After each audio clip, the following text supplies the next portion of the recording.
Go. And we're live. Welcome to episode number 97 of the motherfucking podcast. This is, of course, the official podcast of the International Power Rock Combo, motherfucking Ruckus from Denver and Chicago, respectively. I'm your host, Aaron Howell. Back there in the booth, as always, is Gordo G. Gordelstein. Hello. Hey, Gordo. How you doing, man? I'm doing well. How are you? I'm doing well. I had fun playing with you at Chain Reaction Records on Sunday. That was fun. It was a ton of fun. It was a lot of fun. It was especially fun to hear, because I've had the CD in the car, and I've been listening to Apeshit Mood Ring a lot, and hearing you guys do the Apeshit Mood Ring songs live was really fun. Hopefully we didn't fuck those up too badly. No, you didn't. And it was really cool hearing how they translate live, because I know a lot of bands worry about their live arrangements. You know what I mean? And like the things that you record in the studio and how they're going to turn out. But I thought they all translated really well from record to live, and it was pretty cool. My guest today, since Gordo's distracted with all the fun toys that we're doing right now. Sorry about that, yeah. No, it's okay. Yeah. That's your one shout out for the whole show, so you blew it, man. Oh, man, I can't even plug our Larimer show. Well, yeah, plug your Larimer show. We're playing at Larimer next Tuesday. Very cool. St. Patrick's Day. St. Patrick's Day. So at some point during the podcast, we should talk about ads and what we learned from making ads, because I want to help you out with that, because I think you could get tons of people out to that. I don't really do ads anymore. I tried ads and then they sucked, and then I just stopped doing ads altogether. I felt the same way, especially after our conversation where we basically spent the whole episode with Justin Lassell from Axe Slasher going, yeah, to hell with ads. I'm not paying for them, never again. Yeah. But oh, thank you, Bonnie. But I've learned a lot about it, and they've also improved the platform quite a bit. So maybe we'll talk about that later on in the show. But I feel like you really need to push St. Patrick's Day, because like New Year's, so many people are going to be out that night that it doesn't matter if there's 100 things going on. A lot of people are pushing St. Patrick's Day. Yeah. In real time. Right. On St. Patrick's Day. Exactly. That's right. There's going to be people out on the streets peeing their pants. There's going to be plenty of pants peeing people to come into your show. Pants peeing people. Pants a Come on in. Our guest today, sorry, Gordo, is a multimedia artist, is a hell of a drummer for the band Bolonium, and most recently is a soloist at Daughter of Horror. Please welcome to the show, Bonnie Finley. Hello. Hi. Yeah, I was waiting for the applause. You're our applause track. Thank you, Gordon. So here's my question for starters, because I have no idea. What the fuck is Daughter of Horror? I've, besides all the other stuff that I've been doing, I've always had a want to just play by myself live. And I've always liked, really dirty, deep synthy stuff. Okay. And like kind of like ambient synth type of stuff? More like dark synthwave, not to be confused with dark wave of the 1980s. Okay, you're going to have to break that up for me. Dark synthwave, I don't know, think of a DeLorean, but it's like goth black. And you just see synthesizer waves going on across the horizon. That's a really good description. Yeah. So what kind of bands would make up? What would be some of the big names in the dark synthwave category? Well, anyone that I would know. Let's see. Oh man, there's it's one of those genres like almost like EDM, where there's so much that you really don't see a lot of the names because they're all compiled in these big dark synthwave lists. But I would say like my influences synth-wise go back to like fucking Frankenstein. You know, like literally Frankenstein? No, or like Edgar Winter Group. Edgar Winter Group, yeah. I was like, they go all the way back to Mary Shelley's Frankenstein. Yeah, no, totally. That's my greatest influence. It's where the first synth was created. Wait, but when you said Frankenstein, like it gave me an idea. You know, I'm like, oh, okay. Well, yeah. So like really Yeah, but like that's where I'm trying to take it. Actually, is to create a horror, spooky aspect to the like genre. Monster movie sounds. Yeah. So daughter of horror is like monster movie sounds. Yeah, you could say that. Yeah. But like if they were, monster movie sounds in like a dark B horror movie. Yeah. From the 80s. Yeah, you could say that. Yeah. Totally. But with like a fucking pulsing beat behind it, you know. Is it danceable? Is it danceable or fuckable? Because I think they're different. Well, I would definitely say it's fuckable. Yeah. But, I mean, I would say there's a difference between danceable and fuckable music. Like danceable is kind of like a preamble, and then fuckable music, like you don't want to go to a club and like dance with your friends to fuckable music necessarily. Oh yeah. That could get a little weird. Well, and it tends to be, I feel like fuckable music tends to be a little slower tempo than what you would think of as like traditional dance music. Oh yeah, totally. Especially in the spooky dark synth world. And that's not to be confused with dance fuck. Yeah, no. Oh, dance fuck is my favorite genre of music. Not to be confused with deep dark fuck dance, which is an emerging new category. Or dance, dark fuck. Dance, dark fuck revolution. That is my favorite game at Dave & Buster's. I have the second all-time highest score on dance, fuck wave revolution. The only person who beats me is some 10-year-old Japanese kid. Oh yeah, yeah, but with the whole genre thing and where I came from, you know, like just some of those early synths I really loved, but like Devo was a huge inspiration for me. It's always has been, and I mean that shows up in Bolonium, right? Unabashedly. Are we able to bring any audio in? Can we pipe I just got to say something really quick. Tony Lee's giving me shit for wearing the same clothes I wore to the show yesterday. How do you know when Tony Lee's watching your live stream? When he's ripping on your clothes? When he's ripping on my clothes. I'm wearing the same clothes. And let's keep in mind, this is coming from the guy who owns like one pair of pants and 4 shirts. I'm a busy man, Tony. I'm a busy man. Tony owns 4 shirts. Don't worry about what Tony Lee has to say. Take your word for that.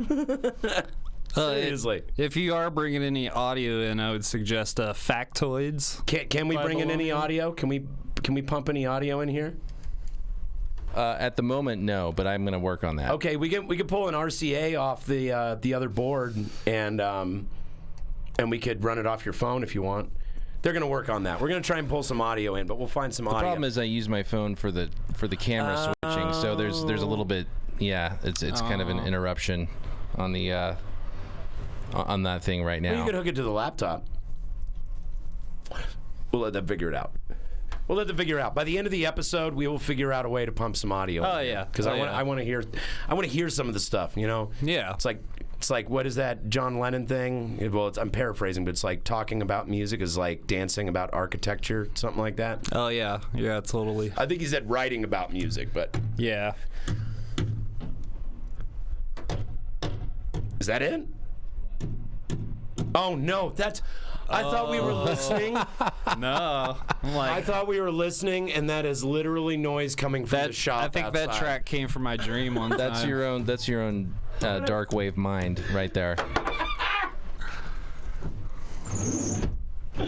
This podcast just became the haunted podcast. Dude, there's some guys. Fucking hilarious. So the studio is next door. Okay, this is the best part. Are they out there hammering? The audio booth. Yeah, I'm done. Thank you. The audio booth is directly like. The only thing that separates us from our neighbors is one sliding glass window, and our neighbors just happen to be a construction company. They do. So if you've been following the podcast for a while and out of nowhere you just hear like the rumbling of a diesel engine or something like that, it's from our neighbors. And additionally, The air conditioning system in here is spotty at best. So we oftentimes have to open the window, and it'll be like right in the middle of a super deep conversation, like some, or he'll hear some guy like, back that fucking thing up! Stop telling me what to do, asshole! You remember that episode, Gordo, where it was just you and me sitting in here, and the first like 5 minutes of the episode was you and me just like getting away from the mic so it could pick up on the stuff that was going on outside. Well, there was good tape going on back there. It was so really good tape going on. I seriously, for a second, because I started hearing it in the headphones, I thought that you got it pumped in that quick, and I thought that Daughter of Horror just like starts out with like really cool like ambient drum noises or something like that. It's giving me some good ideas though. Yeah, that's something we'll eventually be able to do, but right at the moment, it's the technology is here, but we don't have it's user error. No, we don't have the technology yet. So anyway, continue telling me about Daughter of Horror, please. Yeah. So what got you? Because I've seen you only recently starting to promote it and talk about it. I haven't had a chance to hear anything yet. But what? Yeah. Really. What incited this? It's just my. I don't know. Making music's kind of therapy to me. And our guitarist and main. Well, I would say I'm going to just not to get in trouble. I'm going to say half of the writing team. Half's a safe bet. Yeah, no, I don't want to. If there's two of you, anything within our band. That would be really fucked up if you were like 42% of our writing team. 3.5% of our writing. team. Bolonium at its core is a 2-person video-only band. That's how it started. That really? Yeah. I didn't know that. Yeah, it was just Tim Johnson and Richard Taylor, and they had just gotten done making Adam the Amazing Zombie Killer. Right. The Denver zombie film. Right. With we Lloyd actually Kaufman in it. Yeah. We played for the fundraiser for that. Like, oh, really? Like 100 years ago. Oh, wow. When he first started working on it. Yeah. You know what I mean? And so I think I had seen MF Ruckus maybe 6 years ago. Yeah. Before I even knew Mar or knew you or anyone else.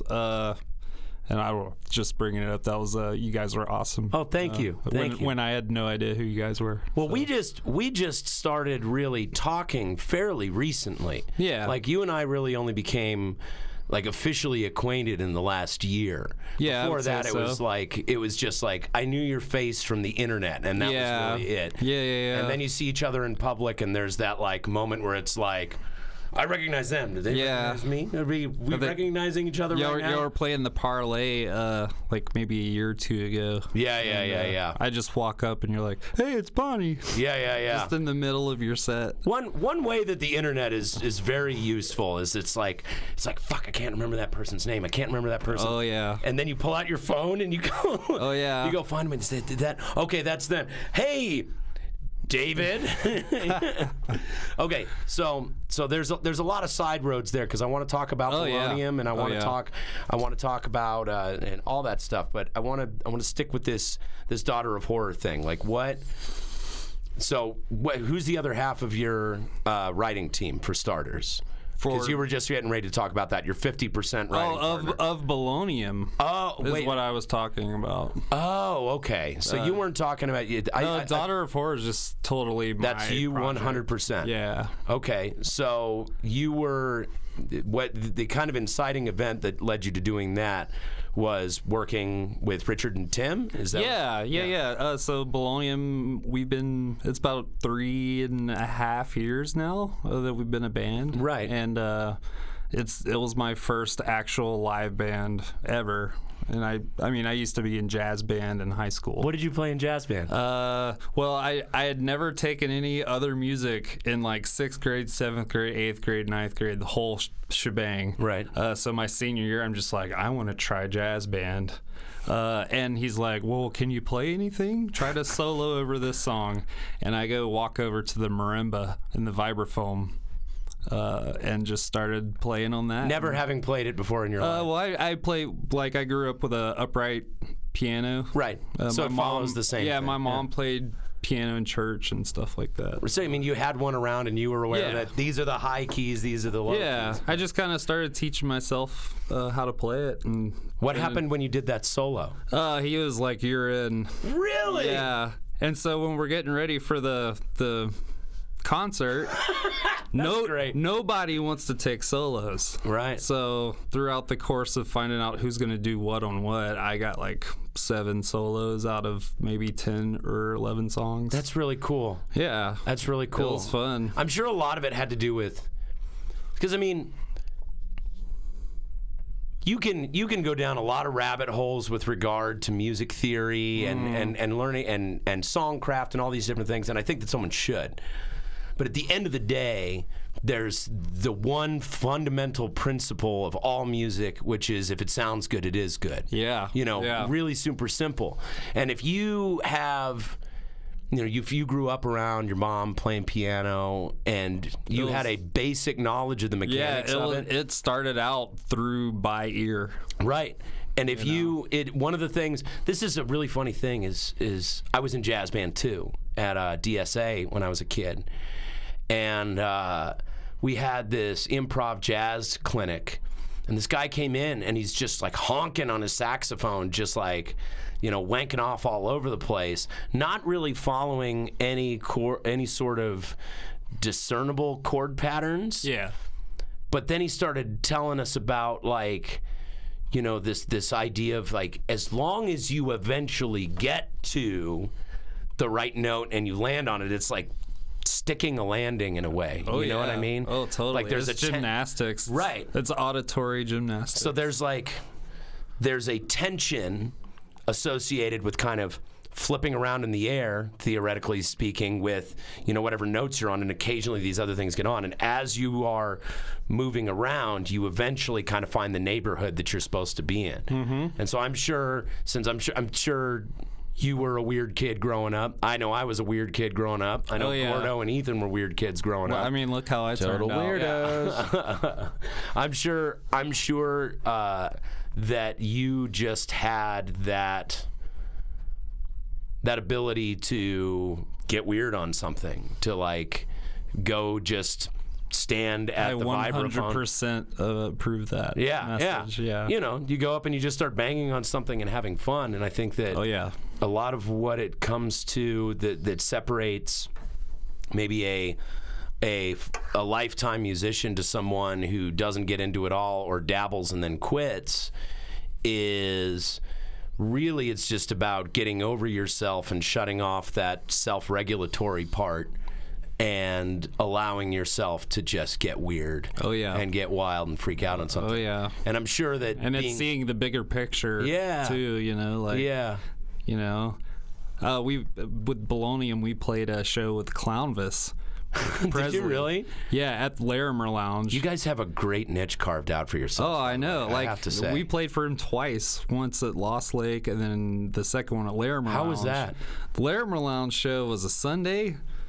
And, it looked amazing in these pictures, but then, there's a picture of the crowd, and it's, our other guy who's part of Bolonium, and then someone else, just, 2 people standing there in, really nice black and white, and... How was the crowd for Clownvis, though? Doesn't Clownvis have a draw? No one came. Oh, no. Even, it was just us watching Clownvis. Yeah, I thought Clownvis was huge. He is. Yeah, seems like that is a real big draw, but... And then, he kind of worked that into his set, oh, this is the last time I let this guy fucking book our shows, no, and then he was like, "No, I'm just kidding. I'm the one who does that."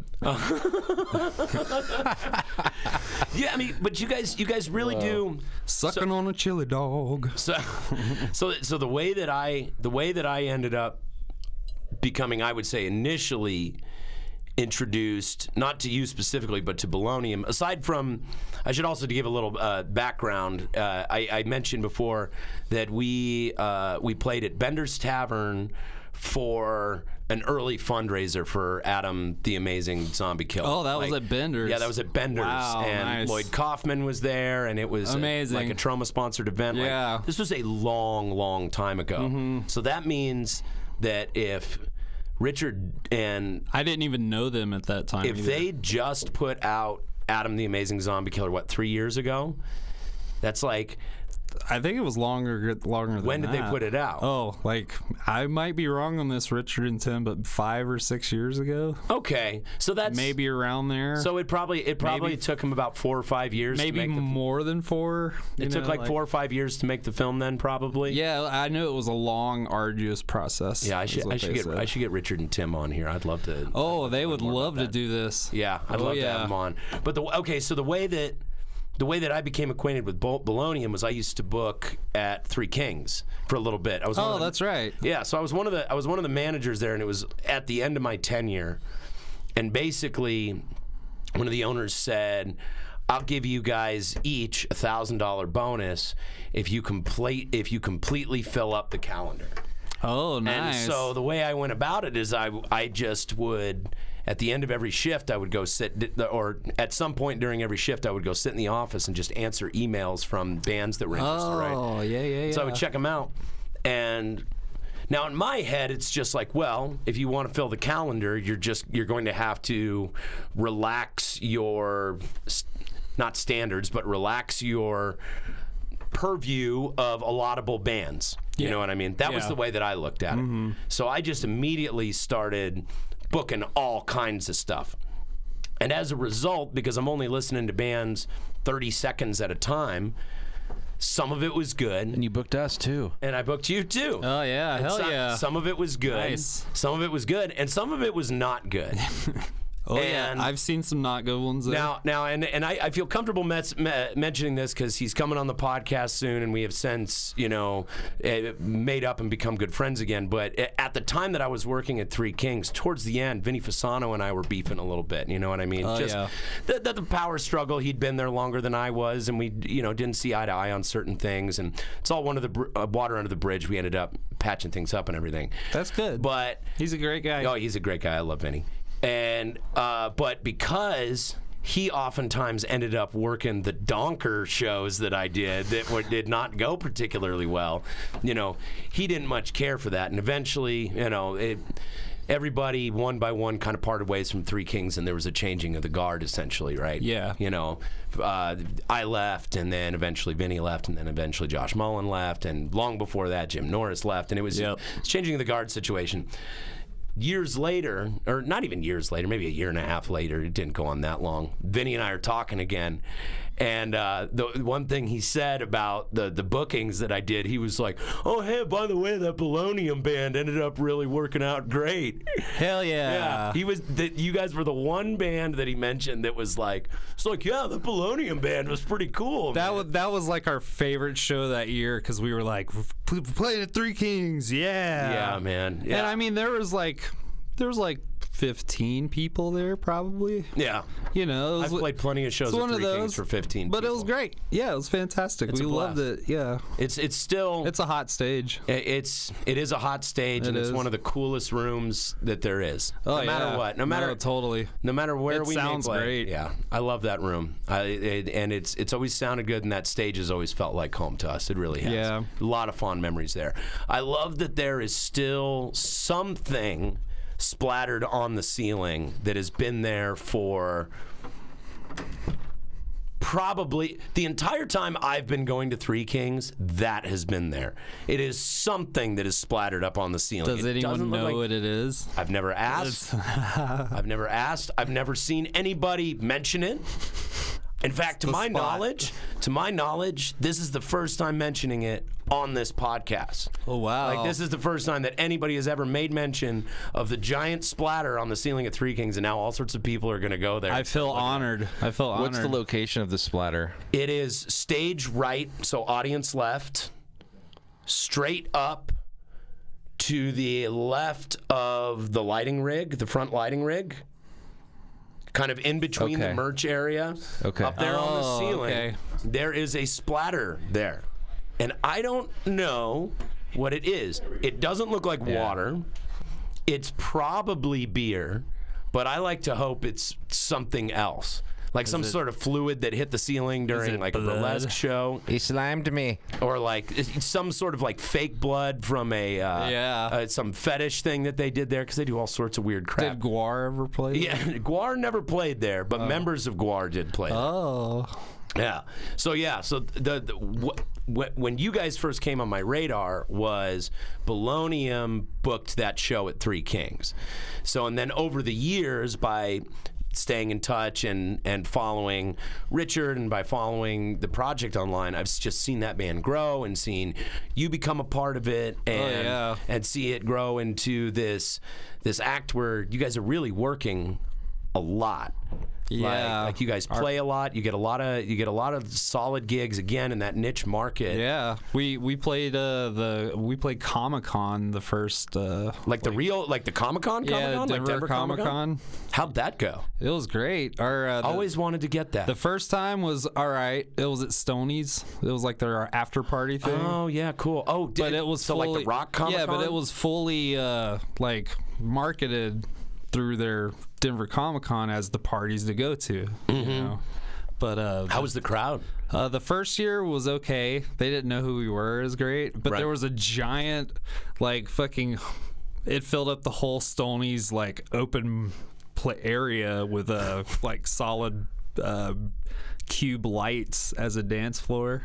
You know, so we had this giant dance floor, and we had maybe 10 people. Like, just kind of, we had like Spider-Man like by himself. You know, that is awesome. Yeah, it was good. But the next year was great. It was at the Hard Rock Cafe, right, on 16th Street Mall, and it was packed house for that one. So is this something different than the Rock Comic-Con? Because I know Rock Comic-Con. Okay, so White Fudge got booked on the Rock Comic-Con, which was booked by Charlie LaGreca, who started the Comic-Con, and then eventually he and his brother Jeff left and started Dink. Oh, Dink. Yeah, we haven't gotten to do Dink yet. So in between there was Rock Comic-Con. No. Which was somewhat, I thought, associated with the Denver Comic-Con. So this is like you were part of the official Denver Comic-Con. Yeah, we got Comic-Con passes to go all weekend. And you did it twice? Twice, 2 years in a row. That's really awesome. Like our first year as a band, we got that. That's a really easy tie-in too. You know what I mean? No, totally.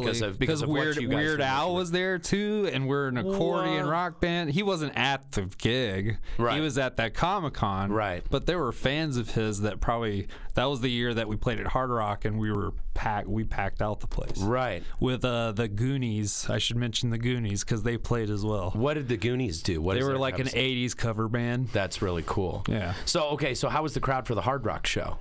It was amazing. Did you see a lot of conversion from that? Like conversion from the first year, or? Well, I mean, yes. And, like, did you see conversion from the first year and from the second year? Did you see conversion in terms of people who come see you today? Like, who follow you today that were at that Comic-Con? Yeah, I mean, I've made a few friends with them, Facebook friends. Right.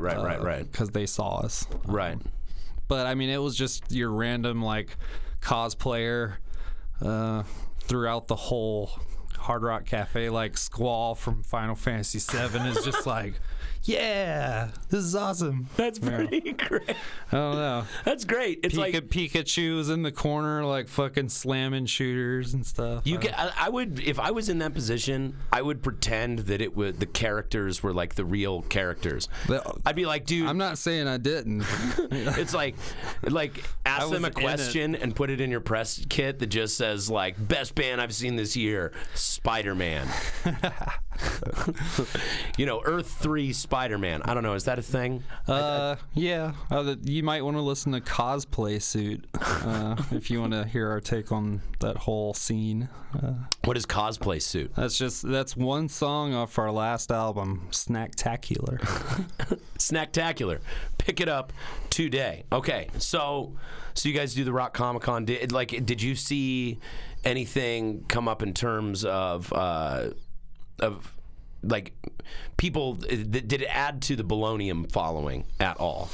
Do you know? Yeah, I mean, just I would say so. Maybe, I don't know. I've never, seen a lot of these people at any of the other shows. Right. They don't come to those shows in costume. Those shows seem like, I don't know what other kind of music they're into. They were probably there as happenstance because it's Comic-Con. So. Right. If you're lucky, they're into the same kind of music too. Oh yeah. No, some people followed me after that for sure. That's cool. So you mentioned Weird Al. Recently, you guys did. You did the what is it called? It's called Al.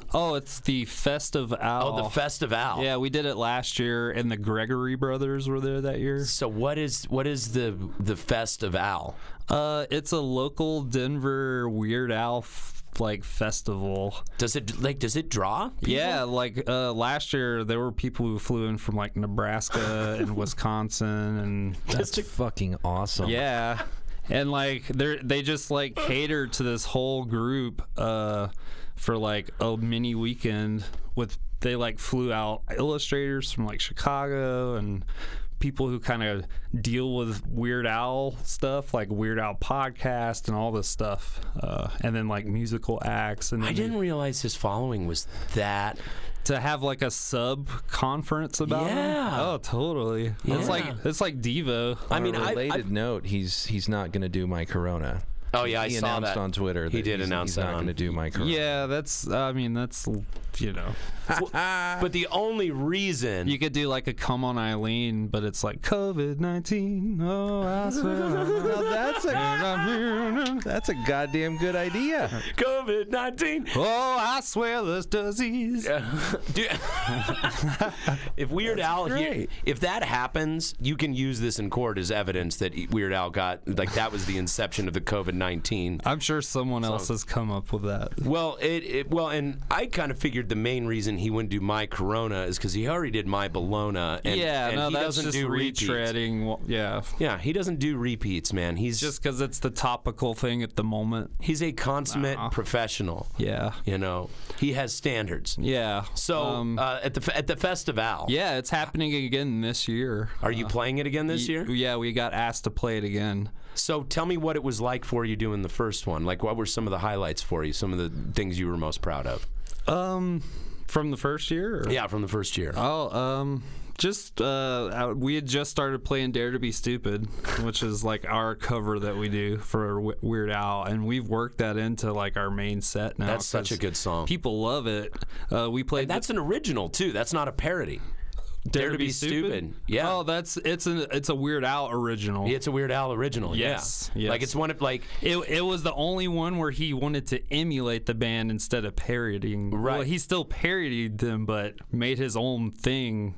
Yeah. His own music. He has a handful. A lot of people just think he's a parody artist, but he has a handful of originals, and actually, Nature Trail to Hell. Nature Trail to Hell is a great one. That's one of my favorite originals. I'll Be Mellow When I'm Dead. Oh yeah. Yes. Logan and I were listening to that this weekend. We were driving back from our show in Colorado Springs, and that song came on, and he was like, "This is my favorite Weird Al song." Yeah.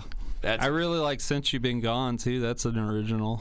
Which one, Since You've Been Gone? Since you've been gone, well, I feel like I've been chewing on tinfoil. Yeah. Since you've been gone. Yeah. What album is that from? Bad Hair Day. You know what? I don't know a ton off of Bad Hair Day. That was the one where...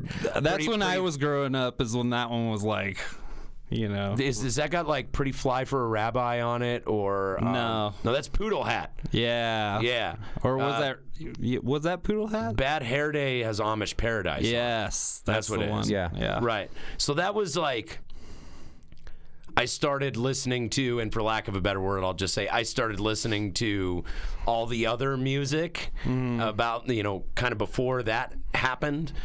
For me it was. Whatever the album was that Dare to Be Stupid was on. Off the Deep End. Oh God. That was the Nirvana one. Yeah, that was the Nirvana one, and then the stuff before that. So Jeopardy. Yeah, like Lost on Jeopardy and Jeopardy, Christmas at Ground Zero. Oh yeah. And I'll Be Mellow When I'm Dead is a great one. My Bologna, all that shit. Like Weird Al. Yeah, his discography is just humongous. He's I got love a Rocky deep Road. I love Rocky Road. Oh yeah. He's got a deep bench, and he's kept going. I actually had the Authorized Al. I had a copy of the Authorized Al when I was a kid. That was the like it was supposed to be like his stupid little like bio book, and they tried to lay it out like they would lay out a legitimate artist's bio book, like a little like fan book, and it had all these pictures of him with women, and all the women are covering their faces in every single picture, and he's like giving the thumbs up and just like, hey, right on, and then he's with some woman who's going, oh God, don't let anyone see me with Al. I thought that was such a good joke. He's too weird. He's too weird. He's too weird to be attractive. So, but he totally is. Yeah, totally is. Totally is. And did you ever see the Behind the Music on Weird Al? The VH1 Yeah. Behind the Music? I grew up with some VH1 in my life. Yeah, they talked about that a little bit. Like they were like, because I'm sure whoever was doing the interview was just like, so are there any Al groupies? Like, why is Al married? Da da da da da da. And like every answer was just like, I don't know. Al's just one of those kind of guys that's just not really a priority for him, and da-da-da, and they kind of skirt around the issue. But, like, I got the impression that he was just kind of an asexual dude. Yeah, if so, that's nothing wrong with that. Nothing wrong with that. Great. Yeah. Man, if I could, like, not focus on that myself, man, I would have gotten so much shit done in my life. Life gets so much simpler when you're not thinking about it, right? Like, I mean, I still think about it all the time, constantly. But it's like when you get a little bit older and it just slows down, so it's not like, it's not like when you're 16 or 17 and it's all your brain can concentrate on. Like, I don't know about you, but when I had a kid, it definitely like grew my ass up real quick. And, yeah. And I know how that is. Yeah, and it alters your priorities such that oftentimes you're too tired for that to be the only thought in your head. Oh yeah. I'm a proud father of an 11-year-old boy. Yeah. 11 years old? He's 11 now. So you're getting ready to go into the shit. Yeah, and he lives in Sacramento. Oh, he lives in Sacramento. Yeah. It's been tough. It's been tough. I'll bet. But he's doing really great. He's doing a lot better over there. 11 years old in Sacramento. There's a lot of trouble you can get into in Sacramento. Oh, I know. Is that where you grew up? No, I grew up in Louisiana. Oh, that's right. You told me that. Who dat? You grew up in Louisiana. What part of Louisiana did you grow up in? Sinlaw. That's central Louisiana. It's a town called Alexandria. Okay. Pineville, Tioga. Yeah. Okay. So you're from the swamp. Yeah, I was definitely like literally born on a bayou. Really? Yeah, my childhood homes were like right on the bayou. No way. In front of us. Did you live in a houseboat? No. we did have a house, but yeah, a lot of water moccasins too. A lot of water moccasins. A lot of reptile life in general. A lot of reptiles and amphibians. I just went back and visited my mom, and there's a little baby alligator on a log. Like, yeah. We had this friend who played in a hardcore band in Baton Rouge.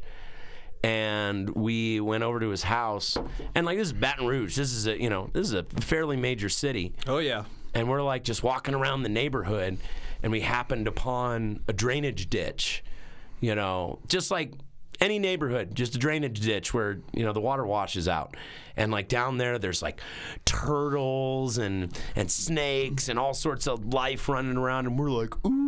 Lots of cranes. And totally. And then our friend looks over to another friend of ours that we had just recently met and didn't know us very well, and looked at them and it was like, yeah, they're not from Louisiana. They don't see this every day. Oh yeah. Oh, okay. Yeah. So that's exciting to them. Yeah, right? I'll go back in May and it looks like the way my mom has it now, it looks like I'm in fucking Jurassic Park. Isla Nublar, fucking, Yeah, I love it down there. Yeah. I love Denver far too much to move away now, though. Yeah. I've been here for 10 years. There's a reason that we're experiencing the growing pains that we are. You know, there's like, I understand the resentment, and I had Reed from Speed Wolf on here and Overdose, and we were talking about that, and he gave me a little more of an in-depth idea of like the people who've been displaced as a result, and and all the dark sides of kind of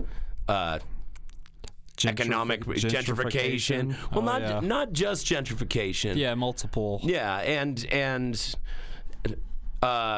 municipal prosperity, one could say. Oh, yeah. You know, with a lot of people growing. There is a light side to it, too. It's not all darkness, but there's been a lot of people displaced as a result. Mm-hmm. And, you know, his mom was displaced as a result of all the people who move here. But there is a reason that so many people are moving here, and it's not just the weed and it's not just the tech boom. It is a magical, beautiful place to live. Yeah. And there's a lot of cool stuff here. I feel so fortunate every day. When did you get here? 2010. 2010. Okay, so you've been here 10 years now. Yep, just hit it. Yeah, right on. Yeah. How have those 10 years been for you? Pretty great. Yeah. I watched the city grow. Yeah. Too. Like, it's with myself, you know, here. And I feel really fortunate I get to know amazing people, you know. Right. That's my favorite thing about Denver is the people. So how long have you been in Bolonium for then? Have you been in it the whole time? Yeah. So man, we got insanely sidetracked there. Yeah, no. That's my fault. No. Listen, I'm gonna take a load off your mind right now. If you're worried about going off track in any way, and feeling, just as long as you're okay with it, and feeling the need to come back to any sort of point, you know, don't worry about it. This is a place where it's a regular occurrence. It's a no worries. It's a regular. It is occurrence. A brand occurrence. So I'm sure it gets it's far on more, brand. It's our brand. It's on brand. I'm sure it gets far more hot boxed in here sometimes. It's not, you know what? We do not smoke as much weed on this show as one might think. In fact, the Nug Nation, the people involved with the Nug Nation, almost none of them smoke weed. Like, like there is virtually, and by virtually I mean it's like in the lower 1 to 2 percentile of days here at the office where people are actually smoking weed. There is virtually no one. Oh yeah. And then when we do the show here, most of the guests that I have on the show are kind of anxious about smoking pot and then having a conversation or smoking, you know, no. I think I can handle it pretty well. I had to learn to hang. No one's as high as I am. Ever. Is that true? You almost never smoke all weed. The time, man. Constantly, dude. I'm so high all the time. I'm just like baked constantly. Tony Lee had to help me build up my tolerance so that I could sit here and talk with people and smoke pot with them. But you're doing a fantastic job. Oh, thank you. Yeah. But it literally, like, I've had the only one where I probably smoked the whole time and smoked the most was when we had Blaine Cartwright from Nashville Pussy in here. He and I smoked a fair bit of pot. That was fun. That was kind of like, he wanted to start getting high the second I got him in the car. I was too high to attend that night. I was too busy using drugs that night to attend. Everybody knows Gordo for his drug use. I'm just using drugs. That's just what I'm doing this evening. Hey, what are you doing? What are you going to do? Using drugs and chill.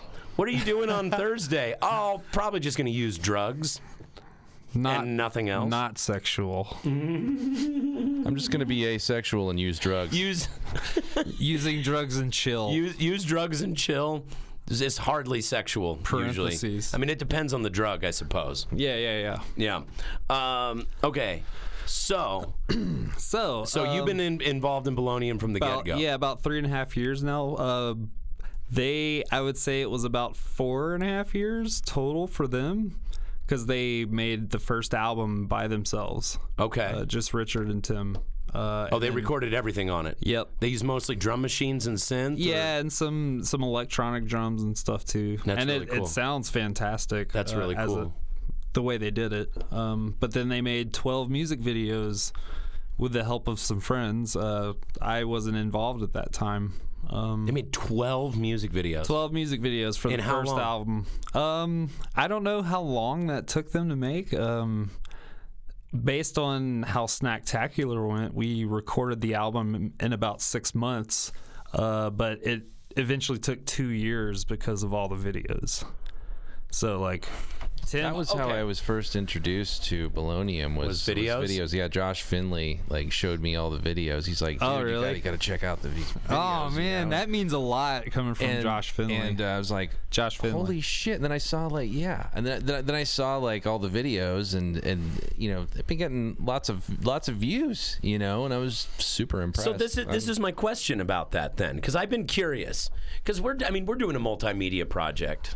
Yeah, and we've hit a lot of stalls, we've hit a lot of setbacks, and it has been a very slow process for us, mostly because we're doing animation, and illustration, and it takes a long time to do those things. And we're not recording at home. Yeah, we're demoing stuff at home, but when we go to do an album, we like to go up to Evergroove, and we like to put the money into this big production thing. So it does take us longer. But I have always set my sights on being able to produce regular content. Like, I have this dream for this podcast to be a weekly thing, and the motion comic to be a monthly thing, and an album every year, and da-da-da, and all these different things. Like, that's kind of what I'm aiming for. But what I've been curious about is how that has worked out for someone who has gone the other direction and just produced what I consider to be very high quality stuff. Oh, totally. They really create some fantastic stuff. It's amazing at how on a consistent basis. Like, what has been the return on that? That is my question. Like, how is it performed realistically? Are people engaging with it? Are people getting into it? It's weird how YouTube algorithms work. Right. Our self-titled song Snacktacular got a shit ton of views. I don't really know the amount off the top of my head. A shit ton is compared to the rest, a lot of the other ones, except for a couple more. The views are 32. Somehow people, I don't know, the people who saw that just couldn't get to the other videos somehow. I don't know. Well, it might also be YouTube's weird. YouTube is weird, and you never know what's going to pop with people. Yeah. The episodes of this show that I thought would perform the best aren't always the ones that perform the best. Sometimes they are. Yeah. We had Dave Sanchez from Havoc on here, and that was one of our top performing episodes. I kind of figured that. Mm-hmm. They have quite a reach, and they engage with their fans a lot. Yeah. But then I've had really surprising ones, probably the top viewed episode of this podcast we've done of all time was Matt Flaherty from Texas Toast Guitars. He's the bass player for Hawk Attack. See, but they have a lot of YouTube. Right, he has 14,000 subscribers on YouTube. Huge audience on YouTube. Yeah. Right, but that surprised me. Yeah, you know what I mean? Or Aaron Say from Seventh Circle Music Collective. Oh yeah, his episode performed really well. It's hard to really tell what piece of content you're going to create is going to just hit that water slide, and just go rocketing, down through the fucking internet and reach people. Yeah. You can never really tell, and that's why there is a whole business of consultants whose whole job is to help people figure that stuff out. Oh yeah, you know what I mean? Yeah, it's a lot of work that I don't know, man. Well, I'm sure though the percentage, the top 2%, the top 98th percentile of your following is pretty engaged because you put out so much stuff. Oh yeah. Have you seen it?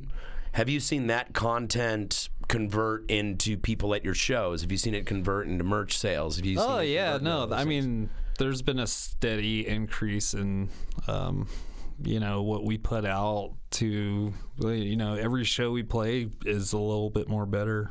I don't know. What did I say? Is a little bit more better. A little bit, a bit more, a bit more better. A little bit more better. That's better my southern drawl coming out there. It's a little bit more better. More better reminds me of Dryer Fire. Yeah. Oh yeah. So but you must be doing something right because you've gotten all these opportunities handed your way. Totally. That are not just great opportunities, they are perfect opportunities for you. Mm-hmm. Like, you guys seem to have gotten hyper-focused on who are the people that are gonna enjoy Bolonium the most. Oh yeah, totally. Cosplay, comic book people, Weird Al fans. Oh yeah, like people who are into kitschy, weird stuff. The Honky Tonk crew loves us now. Who's the Honky Tonk crew? Over at the High Dive. Yeah, the Honky Tonk Hodgepodge Kurt that you Wallach. guys did. Yeah, I forgot you guys we played were that. the only super weird band that played that thing because it was mostly like garage and like country country and the honky tonk and tell me about some that. really good rock. I want to know more about that because I saw pictures from it and it looked really fun. It was amazing. Tell me about that event. What was that all about? So we just Kurt had seen us at the Parlay the previous year, right? And was like, wow, y'all really have something going here. And then he started asking us about the Hodgepodge and would we want to play it, and that's basically it right there. He just really likes us. And they really responded to you down there. Yeah. Oh man, yeah. We've never had quite the crowd that was just jumping up in the air. It looked like crazy. They were having fun. You saw that little I saw the little video. Oh yeah, it was even Bud Bronson and the Good Timers, they fucking loved this. He took video. That's really cool. Yeah. Oh, Brian Beer? I'm not the main guy. The main guy from Bud Bronson, name? Brian Beer. Yeah. Oh man. I've got him booked on the show coming up here soon. Oh nice. Man. Yeah. Hell of a nice guy. Yeah. Really. I know Forrest, the drummer. Oh, Forrest Bartosh. Yeah, that's him. Yeah. Yeah, he was in Pinhead Circus, I believe. Oh. Yeah. Man. I believe. Crazy. I could be wrong about that. Gordo, can you look that up and confirm that? I want to make sure I'm quoting right. That Forrest Bartosh was in Pinhead Circus. I think. Yeah. Yeah, Matty Clark's playing for them now, too. Playing bass for Bud Bronson. Oh, nice. Yeah, it's pretty cool, man. Nice. So I like those guys a lot. They're good. So tell me about what your experience was down there. Tell me about what specifically the event was, because I don't know that much about it. So it's this bar in the middle of nowhere around Cimarron, okay, Mexico. I've been to Cimarron. They call it cold beer. And it's just in the middle of nowhere. Yeah, and so the Hodgepodge is a 3-day event. People camp there. It's a big music festival and toad feeding contest. Is the other part, Did Kurt put that together? Did he put the Hodgepodge together? Yeah, I think they've been doing that for. We played the 5th annual Hodgepodge. No way. Yeah, I didn't know it'd been going on that long. Yeah. Yeah. So what is the draw? Because a lot of it. I mean, it's there's a lot draw of great... for a lot of people around in that area of the state too. It's a lot of locals go to it. Really? Yeah. It's a big boost to the economy because there's so many people come down from Denver to spend money at this place and so what is beer and besides the bands, It's hard enough to get people off their couch to go to the local bar down the street. Oh yeah. What is so appealing about going out to Cimarron and camping out and watching a bunch of bands? I mean, camping out in the middle of a desert type. The camping side of it? Yeah, it was really cool. Yeah. I mean, Cimarron's beautiful. I highly enjoyed it. Yeah. You know. How many people are you talking about camping out there? Let's see. I want to say it was upwards in like at least the 300 to 400 range. Like, is it all crazy, like Burning Man, like a mini Burning Man type of thing? Yeah, like kind of, but it's all out? surrounded by this little bar in the middle of nowhere.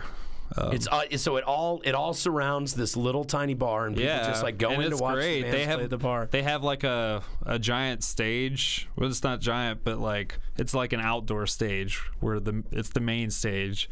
And then whenever a band stops, the next band inside the bar is ready to play. And then so it just bounces goes back and forth all day. The whole day. Wow. It's pretty great. Like there's tons of great music there. Dude, I want to go to the next one. You should. So it's like what one is like not all festivals are created equal. No, you know what I mean? Yeah, totally. Like I've played Skatopia, but then I've also played like the Bongathon, and they are wildly different festivals. You know, one of them, people are, you know, I had people shooting fireballs at my propane tank, and like we're launching mortars through slingshots, and like Green Jello's playing, and Shat, and there's people skating all over the place, and people are blowing up cars. Like, it is insane, right? And then you go to the Bongathon, and it's just like a bunch of hippies out in the middle of South Park, Colorado, and there's a little stage, and everybody's just getting really high and in the middle of nowhere. You know what I mean? It's super mellow, like kind of boring, honestly. So when I'm asking, I mean, compared to the so when I'm asking about these details, I'm like really wanting to get a picture of like what it is about this festival that just is so cool and exciting for people to go down there, and like what made it so amazing for you. Like what are the parties like? Like, is it raging out of control just 24 hours a day? Or? You know, is it pretty mellow? What's the vibe like? My partner and fiance Mar Williams, we brought out their kid Ada. Oh, so you brought Ada? So we brought we brought a 6-year-old. Okay, yeah. So it's not crazy enough that you wouldn't want to. It's mellow. People do like stay up and like, you know, trip out or drink, but it's mainly just about the music, I would say, for me. Did you take any psychedelics while you were down there? No, I didn't. No. I do like to, but you know. I think I might be done with psychedelics for a while. Really? I think I love them. You know, they're one of the things that I allow myself to do, but like I took a half tab of acid up at the studio, and it was some of the best acid I've ever had. And I ended up at the end of the session just leaving all the rest of the stuff behind as like a tip. I probably shouldn't be saying this on the internet, but whatever. I just left the rest behind. I mean, I threw it in the trash far away from the studio, but because I took it the night that we loaded in, and I'm like, oh, I'll get I'll prime the pump and get ready to do these recording sessions, and it'll be great. And it was fun to jam for a little bit with the cool lights and the cool sound effects, but we really didn't jam for that long the first night because Tony had just flown in and was exhausted and been up since 3:30 in the morning, and we had shows the next day and things to do, and so everybody else started kind of winding down, and I'm just high on acid, trying to sit and have conversations with people when I can't even form coherent thoughts. And keep in mind, I had half a tab. Wow. Like I had these green pyramids, man. I had half a tab. And I took that like one little half a thing. And all it did was keep me up all night. I'm like watching the Shawshank Redemption with Tony. I watched the whole Shawshank Redemption. I was up till 4 o'clock in the morning.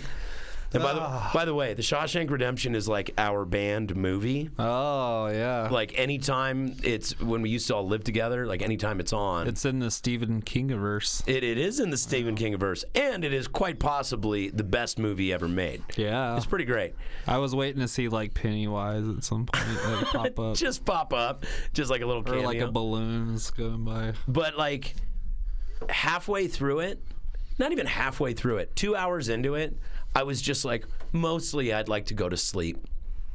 Mostly I'd turn it off now. Please. Yeah, mostly I'd rather just turn it off and get a good night's sleep. Like, I think I've gotten to the age where I would much rather have a full night's sleep than a good trip. Like, if I do it now, like, I do like to plan it out. Right. To where, you know, I'm going to bed at, like, maybe 2. I think people need to trip during the day more. Yeah. Oh, yeah. I did that not too long ago. You trip during the day? Yeah, my wife and I were making food, which was that was hilarious. And were you camping? Was it when you went hiking and stuff? No, it was just hanging out in our kitchen. And what did you take? Mushrooms. You took mushrooms? That's my favorite. Mushrooms are great. Of that genre. Yeah. That genre. And that subgenre of drug. I was concerned for a while. I was like, drugs and chill. I really don't think I took enough to do drugs anything. And chill. Thought I just didn't take enough to do anything. And then I was stirring. I'm stirring some potatoes, and this is some whipped potatoes, and I fucking almost lost my shit. I was about to just like fall on the floor laughing. So they worked from just from these potatoes because they were just so entertaining. That was a lot of fun. Yeah, I think maybe I should say I'm probably done with acid for a little while, unless like I kind of broke my rule, which is I really only do hallucinogens as an integrative shamanic practice. Mm-hmm. And although priming the pump was a fair excuse, and it did serve that purpose to a degree. Mm-hmm. It probably cracked some things loose and relaxed me like to the point. Day after too is like so eye-opening. But it also made me very groggy the next day, and we had work to do. Oh yeah, you know what I mean? But like, when I went, I take mushrooms when I go see Ween play, but I don't take mushrooms when I go see any band play. You know what I mean? That's a specific environment as far as I'm concerned. And I don't do it every time. Oh, my God. I made that mistake last year at UMS. Wait, you took my... Dude, a lot of people take hallucinogens at UMS, and that's a foolish idea. Woo! Dude, Broadway is not the right environment for hallucinogens. No, it wasn't. Yeah, that sounds a little scary to me. There's somebody watching this right now that is disagreeing with me. Oh. But I worked at King's, and you don't want to mix drunks and tripping people. Oh man. Tell me about your experience tripping at UMS. What was that like? I was waiting to see. I get a wristband pretty easily for that thing, and I was waiting to see Gardens in Via. I've never heard them. They're a really great band from LA. Gardens in Via? Gardens in Via. Okay. Yeah. I saw this guy who I only ever fucking see at UMS. Every time, every year, it's like, how am I seeing you again here? Hey, right, that's the only time you run into How do we only do this once a year? Right. And he just gives me fucking little capsules full of the mushrooms, and I took. That's like your thing. That's your only interaction. Is it's like, hey, the mushroom man. Oh yeah, no, that wasn't it. Oh, okay. That was the only time he ever did it. Like, he just happened to have some extras, and I was like, sure. And so I took some, and I thought it would have been happening sooner than it did. Right. The way I took them. So the band already played, and then I'm like, that was amazing. What the fuck is about to happen? Then you're just walking around seeing every other kind of band play. Oh my God. No, I would say after my band played, it really started kicking in bad. Yeah. And I walk over to Broadway in front of Three Kings. I just can't handle anything, so I go hide in the Remixed shop that was open for a while. And then it starts to feel like I can't fucking even be around people. It was just really bad. So then I decided to, I had to go to Mutiny, and Jim talked me down quite a bit. And I'm like, oh, thank you, Jim. But then I just decided to go on the bus. Right.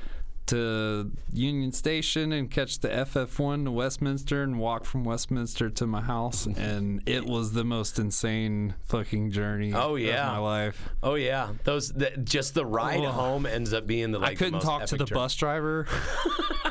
I'm just like, so you didn't even hang out and watch any bands. It's time to just hang on. I couldn't do UMS. I had to leave, man. I could see myself. No, I understand, man. I totally get it, dude. Festival environments and me psychedelics don't always mix. No, it wasn't good. I could see myself doing that. I did Bonnaroo in 2008 on many things, and I was fine. But this sometimes it's you have to be removed from your home base. That's what I find. Yeah, no, it's a clash. It felt wrong. Yeah, like it's probably a clash of identities a little bit. You know what I mean? Yeah, because you're like breaking your ego down in this place that your ego thrives. Yeah, totally, absolutely. Your ego is king in the scene. It was like water and vinegar. Your ego is or what is it? Oil and vinegar. I'm sorry. Oil and water. Honey and vinegar. I don't know. It's like brown sugar and ketchup. It's like barbecue sauce and lye. I don't know. It's like sand and smaller grains of sand. No. But like when you're like if you're at a concert, like a big concert or like a big festival, you're there with a bunch of other people who are generally speaking on the same wavelength. Mm-hmm. You're all facing the same band or like handful, the same lineup all day long. You're in a giant sweaty crowd of intoxicated people. You're not walking around at a multi-venue concert in an urban area which still has regular people walking around in it, and where you inhabit regularly. I wish I would have fucking thought of that before I did it. I just thought of it now. Yeah. You know what I mean? There's a reason that like I trip at Ween shows and few other places. Yeah, that totally makes sense to me now. It's because and like the night that I went with Ty and Jake Fairley, like I didn't take mushrooms that night. You know what I mean? Like that, to me, it was like, no, I want to, because these guys aren't going to be tripping, and I want to enjoy the show with them. Yeah. I don't want to, it's not the same thing as like if I went and I took them and I was more hanging out either by myself or with another person who's also on that drug. Yeah. And even then, you have to talk yourself down a little bit. Yep. It's like you have to remind yourself, like, I'm on a drug. It will stabilize at some point, and I'll feel really, really, really, really great. Like, I get anxiety when I first smoke weed. You lit up that joint, and we started smoking that joint, and there's, I think, the best way I ever heard it described. Did you ever see that movie Sausage Party? No. With Seth Rogen? I didn't see that one. It is so good. It is so good. I saw it in the drive-in with my wife and our cat. Oh, at the 88? Yeah. Nice. I saw it with my wife and our cat. Wait, you took your cat to the drive-in? Yeah, we took our cat to the drive-in. It was back when I still had the van. It took Gordo saying that again to make me realize what you said. Oh, well, I just had to make sure I caught that. No. Like, so really? we have two Sphinx cats. Oh. And Sphinx cats are different than regular cats. Yeah. They have a ton of personality, and they're really social, and they're kind of like a mix between a cat and a dog. Yeah, that's like a cat we have, a Lycoy. That's right. You guys have a werewolf cat. Yeah, it's a werewolf cat. We talked about getting one. Sarah was like, before we had the baby, obviously. Sarah was like, handful. Oh yeah, I know, man, because they're a lot like. He's like still feral almost. Yeah. That's kind of what Sphinxes are like a little bit. But Sarah's like, should we get a third cat, get a werewolf cat, and da-da-da-da-da-da-da, and then I saw pictures of it, and I was like, look, babe, Mar and Bonnie have a Lycoy cat. I'm going to say Mar has a Lycoy. Yeah. I just take care of it a lot and give it scratches and pets. But yeah, so I went, so our cat, Mala, likes going in the car. She likes going places. That's awesome. She likes hanging out with us. She gets kind of bad separation anxiety. So this is back when I still had my van. So we would drive to the we drove to the the drive-in, and I hadn't had the van very long at that point, but we whipped it around and we opened up the back and we had sleeping bags and we had all our snacks and stuff like that. And me and Sarah and Monkey, we sat and we watched, whatever the one is with the storks, the animated movie with the storks where they're dropping off the babies everywhere. It's a Pixar movie. I don't know. I missed Stork Party. I missed it. Stork Party. Yeah. I missed it because the whole time I was trying to figure out how to turn off the dome light from the dash console, like have the doors open and turn off the light. And the whole thing is stressing Sarah out and stressing the cat out and stressing me out. And then finally I got it figured out and got it turned off just in time to watch Sausage Party. So there's a line in Sausage Party where this dude starts tripping on bath salts. And it's so good. And the guy's like, and this hot dog is talking to him.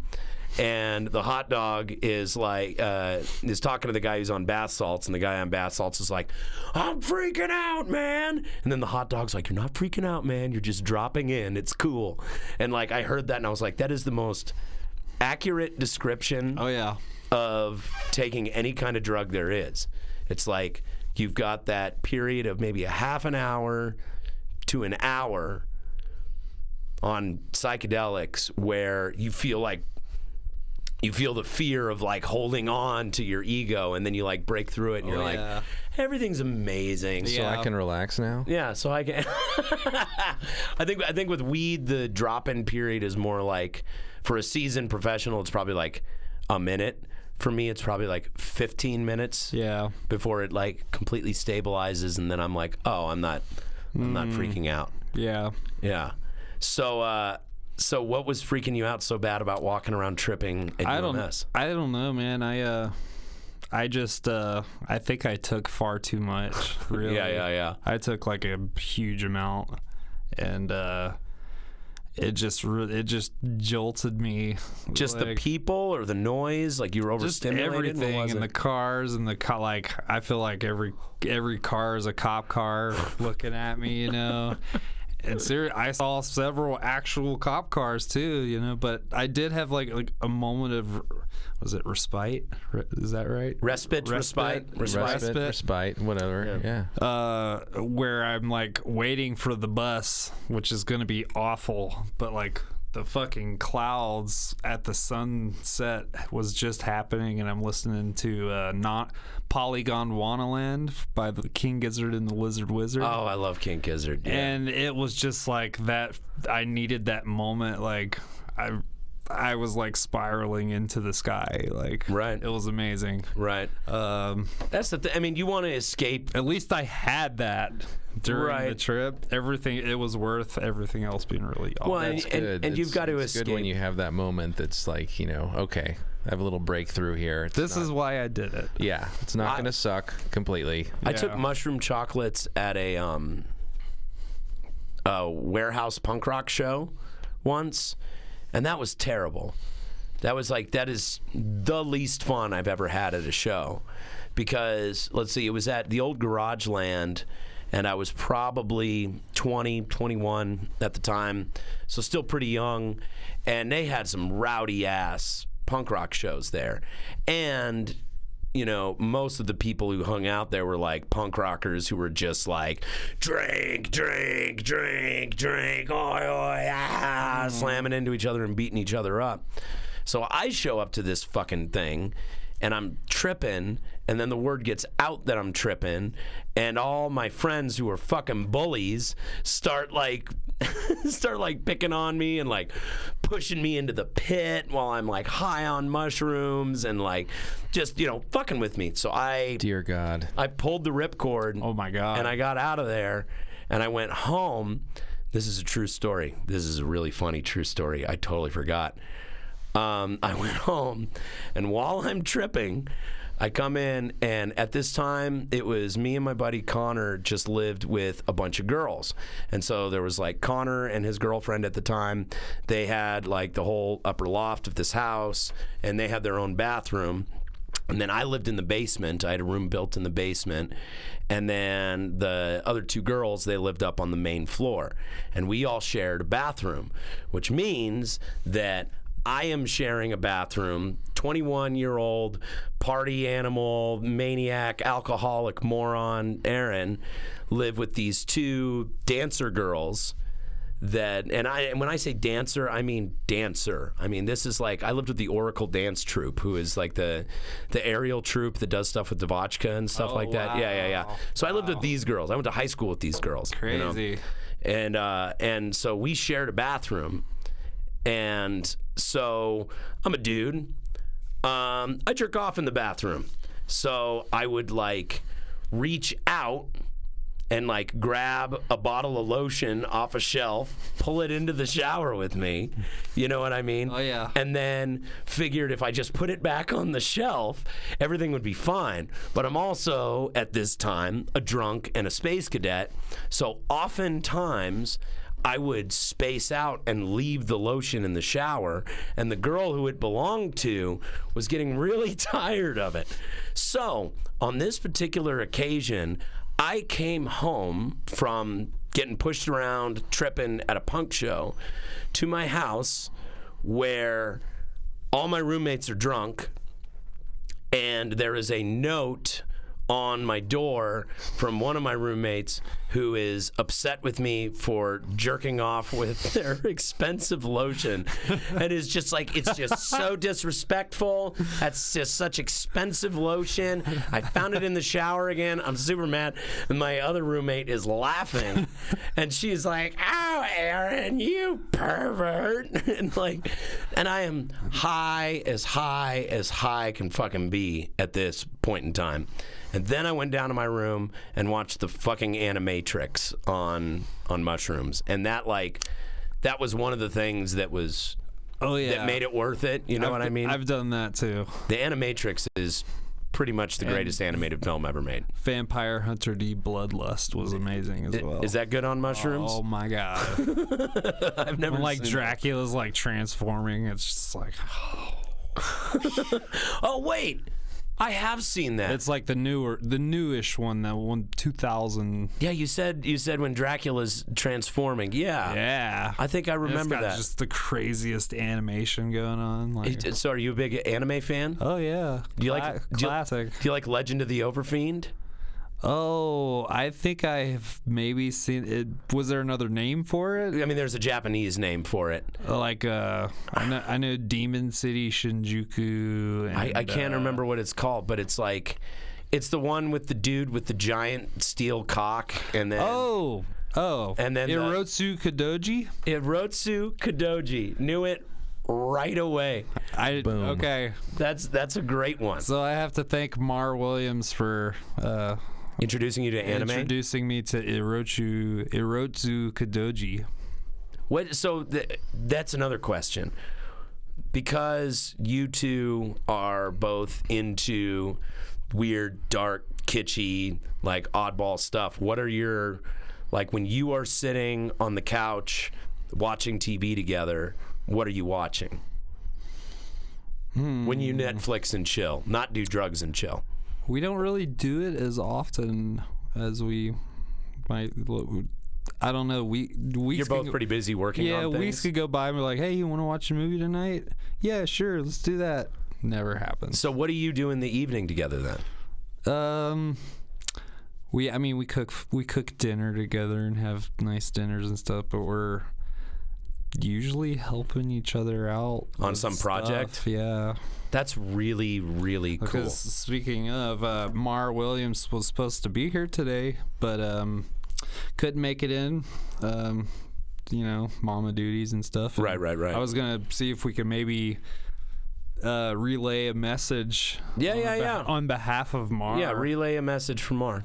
Just for a sec. Yeah. Just wanted to let people know about the sculpture project that we did. I don't know if you saw I've seen the pictures of that. Yeah, I've seen the pictures too. They're badass. Oh my god, it's like a 9 foot tall, like Tell me about that. Tell me about what's behind this, like why you started doing it, tell me the whole thing, because I just started seeing the figures getting so placed. Mar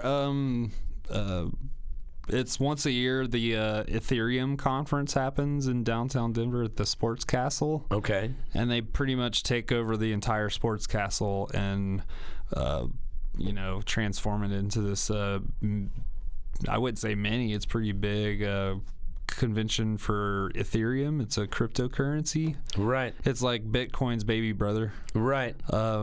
And they've worked with Mar ever since the first one started. Right. For the artwork. And Mar's been doing a lot of kind of hacker and tech conferences and things like that, like with Josh, pretty right? Much, yeah. They were the pretty much go-to CypherCon. And CypherCon, stuff. that's what it was, yeah. It's been the DEF CON artist for the last 10 years. That's so crazy. That's so cool. So Ethereum. So Ethereum is a cryptocurrency. Yeah, it's a cryptocurrency, and it's like a hacking app building kind of convention with like a chill room, which is where we kind of focused where Mar wanted to create these giant sculptures. And in the chill room? Yeah, in the chill room. There was so when we arrived, there were 8 foot tall, 3 by 4 foot in the cubes of solid foam, 6 of them, I believe.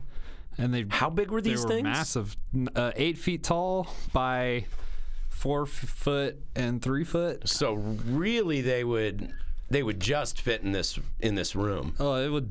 Yeah, it would eat up a lot of the room if you laid it on its side. But yeah, you could. All the stuff that Mar and we all helped out on would definitely fill this entire room. Wow. So we just did. That's where Daughter of Horror played. My project. Right. The first gig was at Vertigo Art Space for this first Friday. Right. And Mar was showing the giant cat. The giant pink styrofoam. Yeah, the giant pink styrofoam cat. So when you say in the chill room, what else is in the chill room? Is it just DJ booth? They would hold some other talks and stuff in there. How big is it?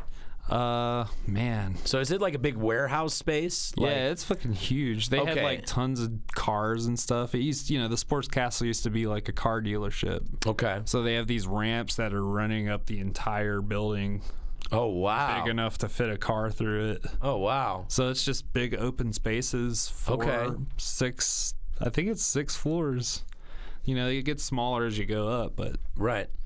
Yeah, it's pretty massive. So in the chill room, there are DJs playing. There's couches to sit on, or what? There's 50 giant bean bags.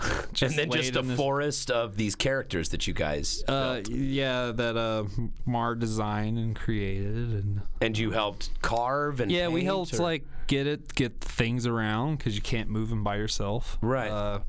And cutting off bigger portions so that I spent countless hours sanding down that cat. Right. Just to get it looks smooth. amazing. Yeah. Then once Mars started getting the paint on there, it was. If somebody wants to look that up, where can they go? Just in case anybody's watching it. Eventually, we'll get to the point where we can put pictures up on the screen while we're doing the podcast. Yeah. But we're not quite there yet. Oh yeah, no, that's all right. So so Mar Williams' Instagram is @Spuxo. @SPUXO. Cool. Spuxo. @Spuxo. Or ihate.art. ihate.art is Mar's website. Yep. That's very Mar. And for people interested in supporting Mar's art on the regular, they have a Patreon up at patreon.com/Spux. SPUX. I actually back Mar on Patreon. Oh, you're a patron. I'm a patron. That's amazing. Yeah. That's another thing. I help package all this stuff. We're doing it monthly. Oh, that's cool. Yeah. So whenever we're deciding what movie to watch, we would rather hurry up and get the Patreon stuff done. Yeah, that's really cool. And just one more thing, for $15 a month, Mar will mail you physical objects to your house like stickers, prints, or cat bubbles. So that's great. Yeah, I back a deal. It's a steal. I'm a Cabal patron and a Mar patron. Oh, yeah. I know Mar really appreciates it. Yeah, of course. No, I really believe in. I really believe in the platform. Oh yeah. You know, we're sending some cool stuff out this month. We take, and I'm sorry to everyone who's heard me mention this 100 times, but we take 10% of our patronage, and we donate it to other artists. Oh, that's amazing. Well, just because we want to set an example of just being like we believe in the platform. Yeah, you know, I'm not totally. just going to go and back my friends. It's like if you create content or you create stuff that I really like, I can't always make it to shows. Yeah. Yeah. Oh, yeah. You know what I mean? But same here. What I can do is I can back people financially. You know, so I try to throw in on a Kickstarter when I can. I try to throw in on a Pledge Music or Indiegogo when I can. I allocate funds from our patrons, our Patreon, to other creators, just as like tithing.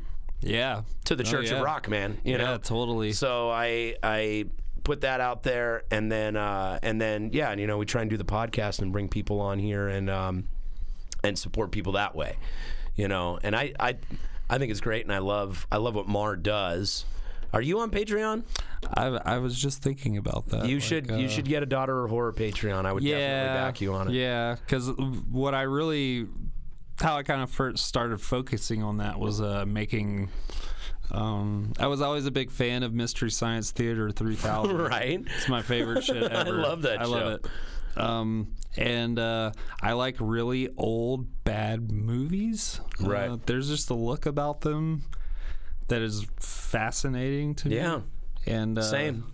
Then just pumping that through some VFX stuff that I do, and making transitions and. What's the best place for people to find Daughter of Horror stuff?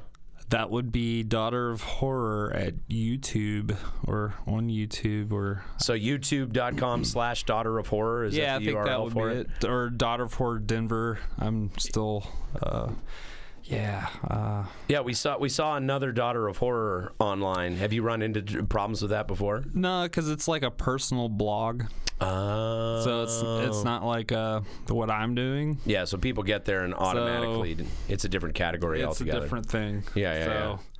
No one said anything about the name though, but yeah, it was the name of this really old like 50s movie about this woman and her. The abuse her dad put her through and stuff. Right.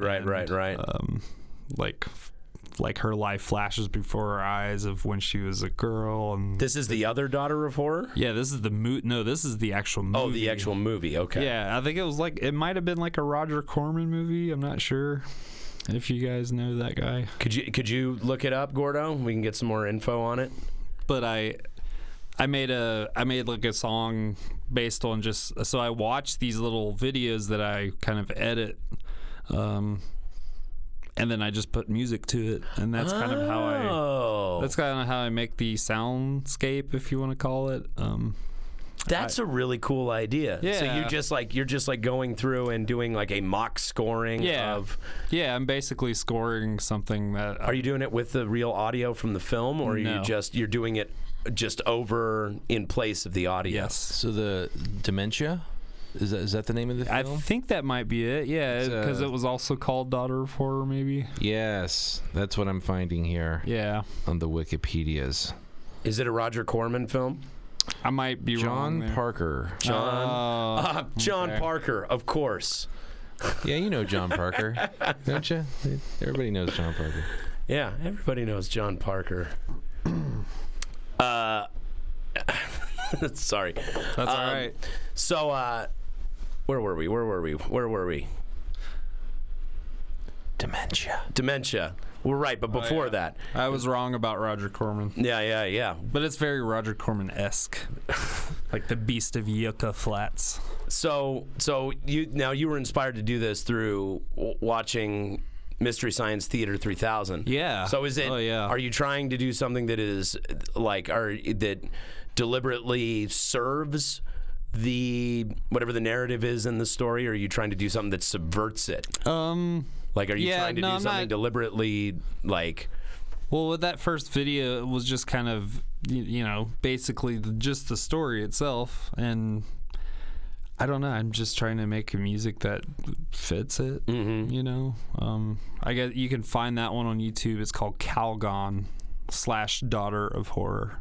Because it was before I actually made the name of the band. What was the Calgon from? Wasn't there like a Calgon thing on Mystery Science Theater? Yeah. It was during a Space Mutiny. Calgon. That was the guy's name. His name was Calgon. His name was Calgon. And he was like the fucking twat, like fucker who was like mutinying the ship. Right.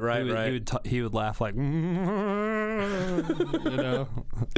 Oh, I remember. I knew That's I remember that. That's a classic episode, dude. Every one of their inspired episodes a whole, beauty line later on. Calgon. Right? Oh, yeah. Wasn't that in the 50s or so? Calgon, take me away. Calgon, take me away. Take me away. Yes. Yeah.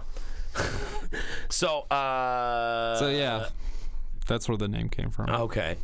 It's just a Mystery Science Theater cheap grab. Oh, I remember where we were. I found our place. Sorry, that Gorilla Glue is really good. Oh, yeah. So I remember our place. We were talking about the statues that you... That's right. That you and Mar built together for this festival. Or conference, rather. Yeah. So what did the chill room look like? Like how were the statues arranged in the chill room?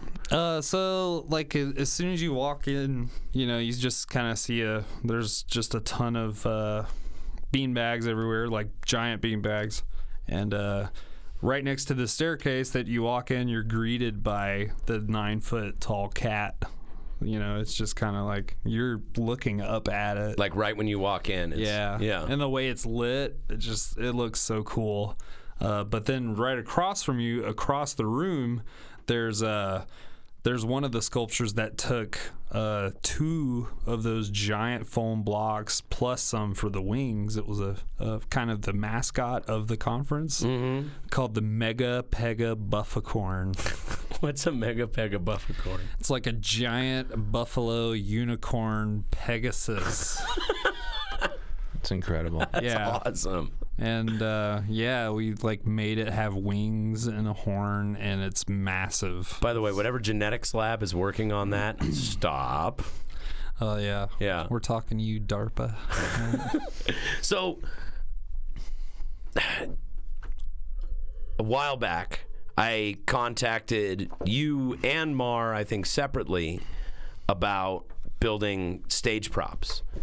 Oh. Do you remember that vaguely? It was a while back because like Tony and I had this idea that we really wanted to build up the production side of our show. Oh yeah. Like the original plan was we wanted to build some stuff for a record release show, and then our record release date got pushed back, so we haven't gotten back around to it. So like kind of surrounding the idea of the project itself? Like props based on that stuff? Yeah. So like a van or something like... So, a variety of different things. Nice. Okay, so what we had thought about is, like kind of borrowing from the old big arena rock bands and arena rap bands that would just like, they had a set that would come with them, and the set would do different things. Or you'd go see a live show at like Universal Studios or Disneyland or something like that. You know what I'm talking about? And there's extras. Like, did you ever see the Conan live show at Universal Studios? No, I never went to Universal. You never went to Universal? I always wanted to. I kind of thought maybe you did because you lived in Louisiana. Yeah, no, I had only just gone to Florida the first time, like last year. Oh, really? Yeah. Well, they would have like these, theaters that had a built-in show in it, and like they're playing out a little scene or whatever, but there's like different parts of the stage that do different things, or like light up or explode, or like a monster comes out or whatever, And what Tony and I really wanted to do is start thinking of how we could build a show using props, using set pieces that we could put on stage at a place like the Oriental Theater. Yeah. Right. A lot of space. A lot of space. And it's kind of modular. You know, you can do anything there. And they've got a projection screen. It's just black curtains and a giant stage, you know, in that beautiful theater. So it's like it's a perfect place to do something like that.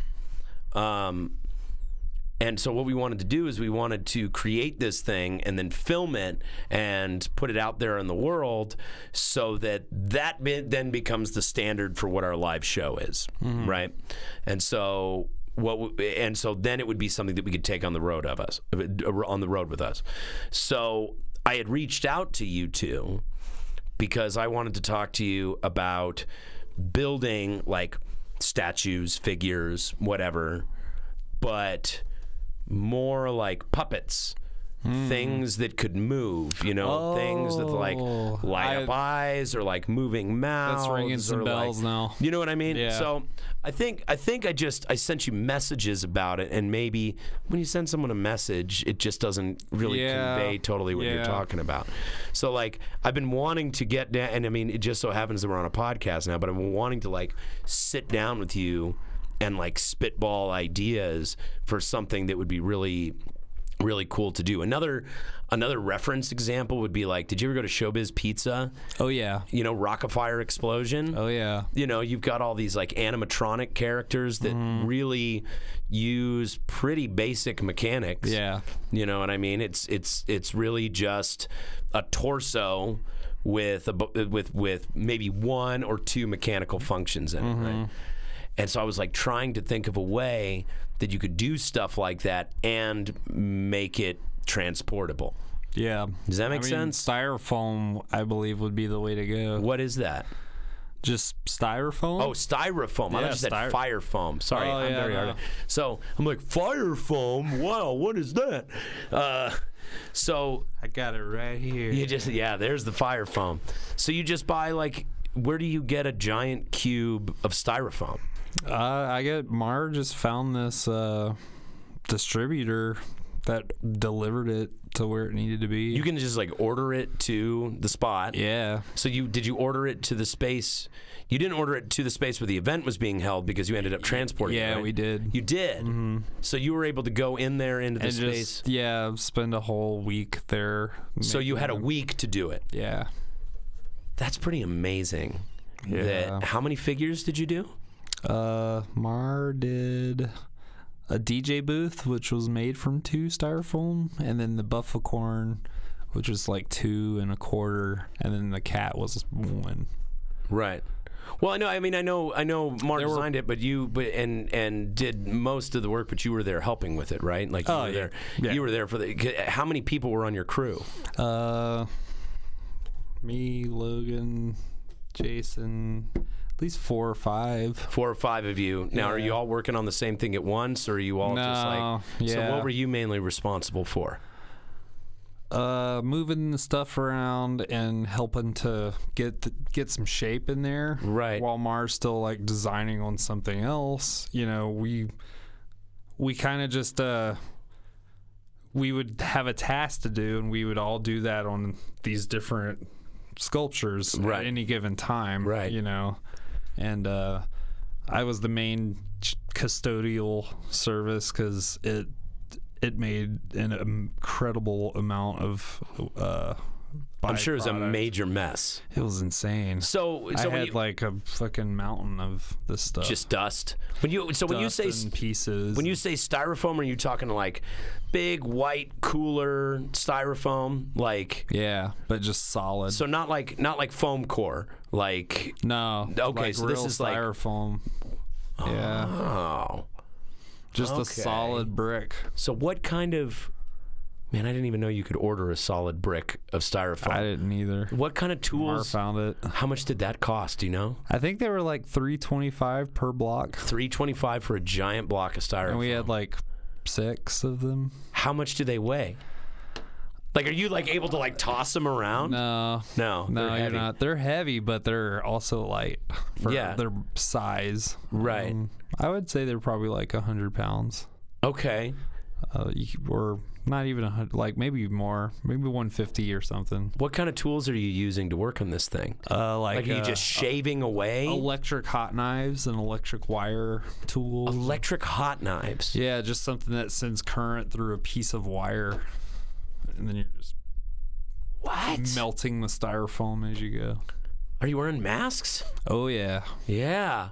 Yeah. That's like it smelled incredibly like toxic. really bad meth. You know? Like as opposed really to that bad. really good meth. Yeah. I think you guys were doing that in the basement of Cabal one time, maybe. Oh yeah, Mar probably. Yeah, yeah. Because like I was like, because they've used phone smell. Oh yeah, they did a. Yeah. Why does it smell like somebody is doing foilies in the basement? Yeah. Well, probably because someone was doing foilies in the basement, but it would be really convenient to be a styrofoam sculpture artist and be addicted to methamphetamines. And be addicted to methamphetamines. Because first of all, you'd get a ton of work done. Oh yeah. You know, you'd get a ton done. Your output would be incredible. Secondly, and actually this is probably the primary benefit if you're a methamphetamine addict, is when the cops come by, you can hide your meth and you can go, oh no, officer, that smell is this sculpture I'm working on. Would you like to see it? And they go, no, weirdo, and It's they a leave. great cover. It's a Look, perfect I can cover. show you how I cut it right now. Yeah. No, we're getting out of here. You just have a plug into your like cigarette lighter. Because I always wondered that. I like wondered how you do it. Hot knives, like you're literally melting the styrofoam. Mm-hmm. Holy shit! But it's like a piece of wire that creates a current. Right. Creates a circuit right. for it to run through. So it's not like a solid piece of hot knife. Like if those were to touch together in any other way, or you touch them together, you'd probably get fucking electrocuted. Really? So they're like really dangerous to use. Wow. Yeah, I think you have to, like, Mar had to sign a bunch of stuff, like, where do you get them you from? wouldn't kill yourself. You rented them? Or no, they're like some industrial hot foam factory, like, kit. But really, there's like just like electroshock death can occur. You know, I really want to talk to you two about helping me make some stuff. That would be. I can't speak for Mar right now, but that would be incredible. Yeah, just don't let him touch the hot wire, man. No, mostly just because I would want to. I mean, I would love to see the final product, but I would love to help. I'm not very visually, artistically inclined. I hire other people to do that. You know what I mean? But something like that, I would love to just like sit and watch or like help out and do the cleanup side of it. Help with the painting or something like that. Oh my God! I saw those sculptures and I was just the cleanup made blown me go away. insane. I'm sure. I bagged up like 40 to 22-gallon contractor bags full of styrofoam. Did you like to pretend like you were really strong throwing them into the trash though? No, I just like go out to the dumpster and just go, ah! Oh yeah. Ah! Ah! And like kids are walking by and they're just going, wow! Wow. Yeah. They just threw all that trash at the same time. Ah! It's art, man. I think it's a good time to take a break. Gordo, what do you think? I think that's a good idea. Yeah, let's take a quick break, and then we'll come back, and we'll shout out the sponsors, and I want to talk more about all the stuff that you're working on, because it seems like you're working on a lot all the time. Yeah, it's more than I'm used to. A lot of the times. Yeah, just trying to go quicker, and Mars just constantly doing stuff. Well, I'm sure you push each other. You know what I mean? I'm sure. Yeah, no, I need it sometimes, and Mar provides. I feel that. But Mar needs some, guidance sometimes. Yeah, or at the very least support. Emotional support. Yeah, and that's the most important part. Yeah. Is the emotional support. We should talk about that a little bit, too, when we come back. Oh, yeah, totally. So more emotional support when we come back. In the meantime, enjoy this screen that says something. I'm gonna talk like Dr. Phil. You just can't do it. I just don't understand. How's that working for you? Be right back.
disorder.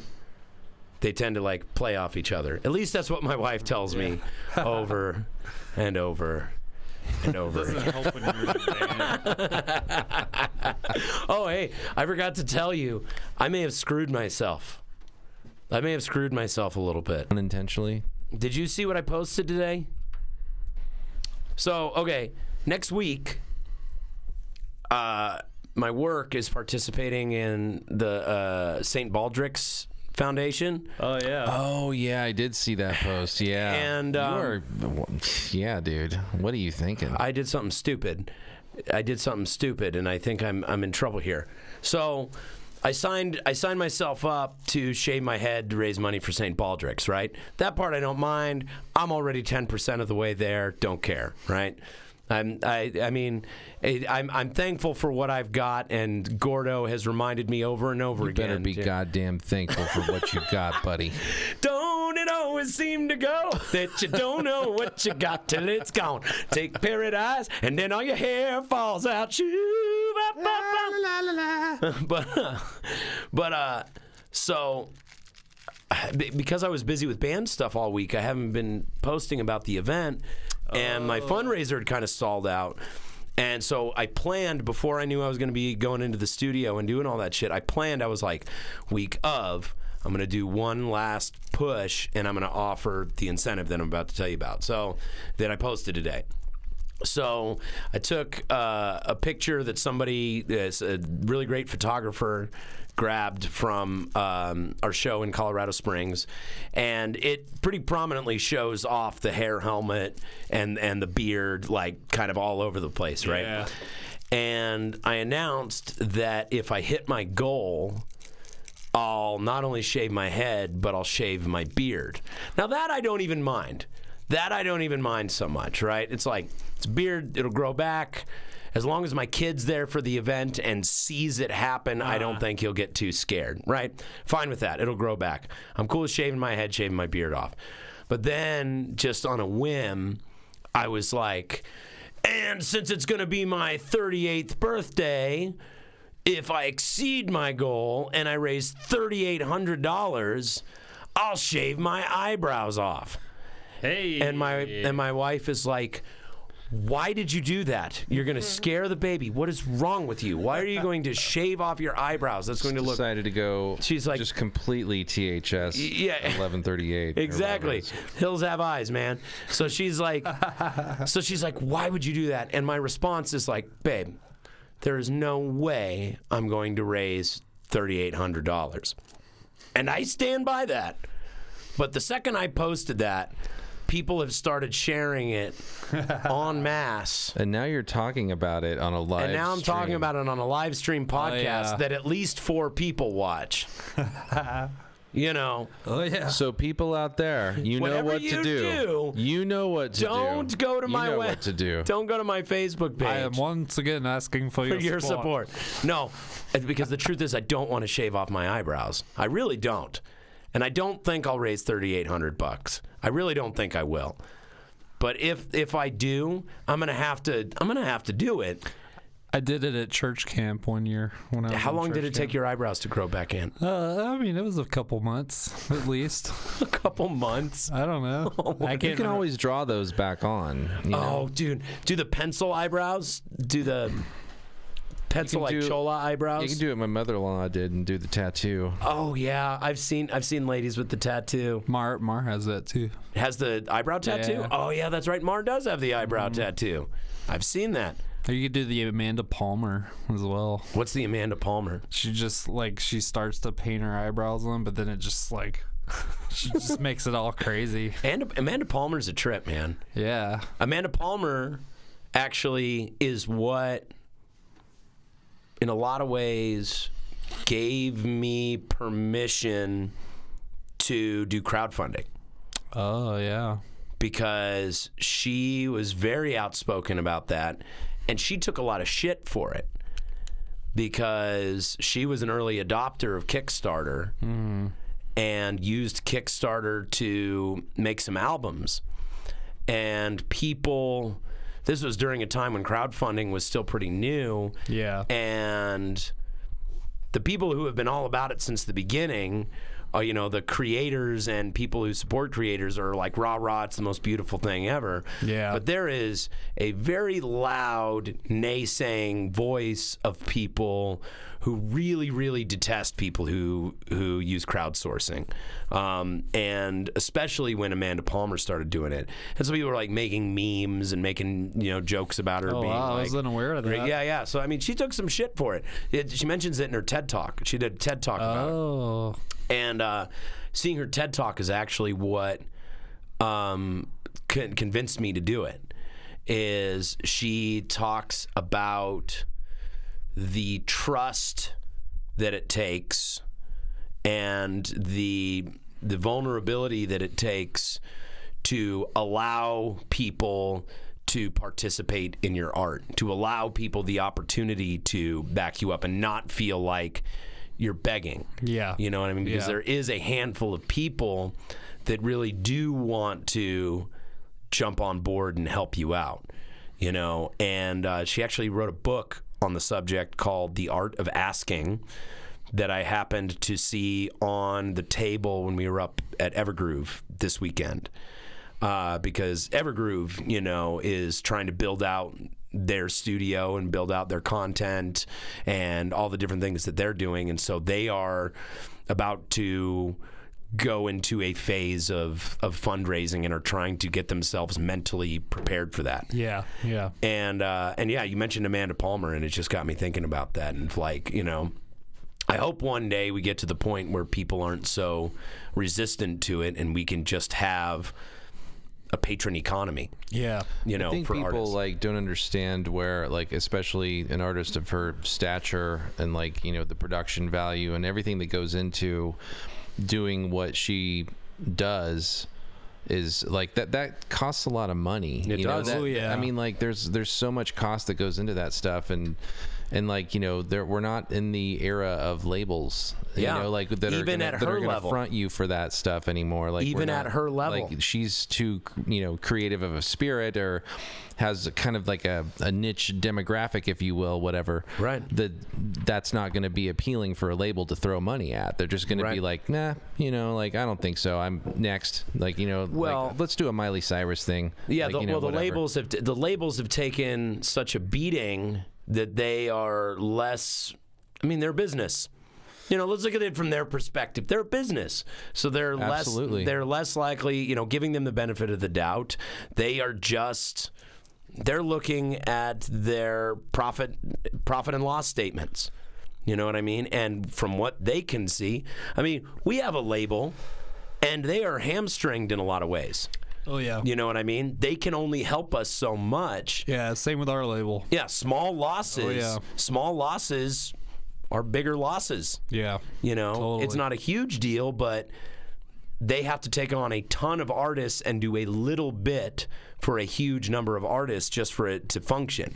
I mean, it used to be being a record label was a reasonable way to form an empire and make a ton of money. It was a good get-rich-quick scheme. You know what I mean? Yeah. Like in the days of payola and all these Well, things. yeah, all the industry, all the moving parts of the industry just flowed to that nexus point. Right, and it was a place where businessmen were attracted to. They're like, oh, we can make money off selling records to these kids, you know? Like that whole Frank Zappa thing about the cigar chomping business guys, right? yeah. That's just not what it is anymore. Mm-hmm. I mean, Capitol Records, didn't they declare bankruptcy?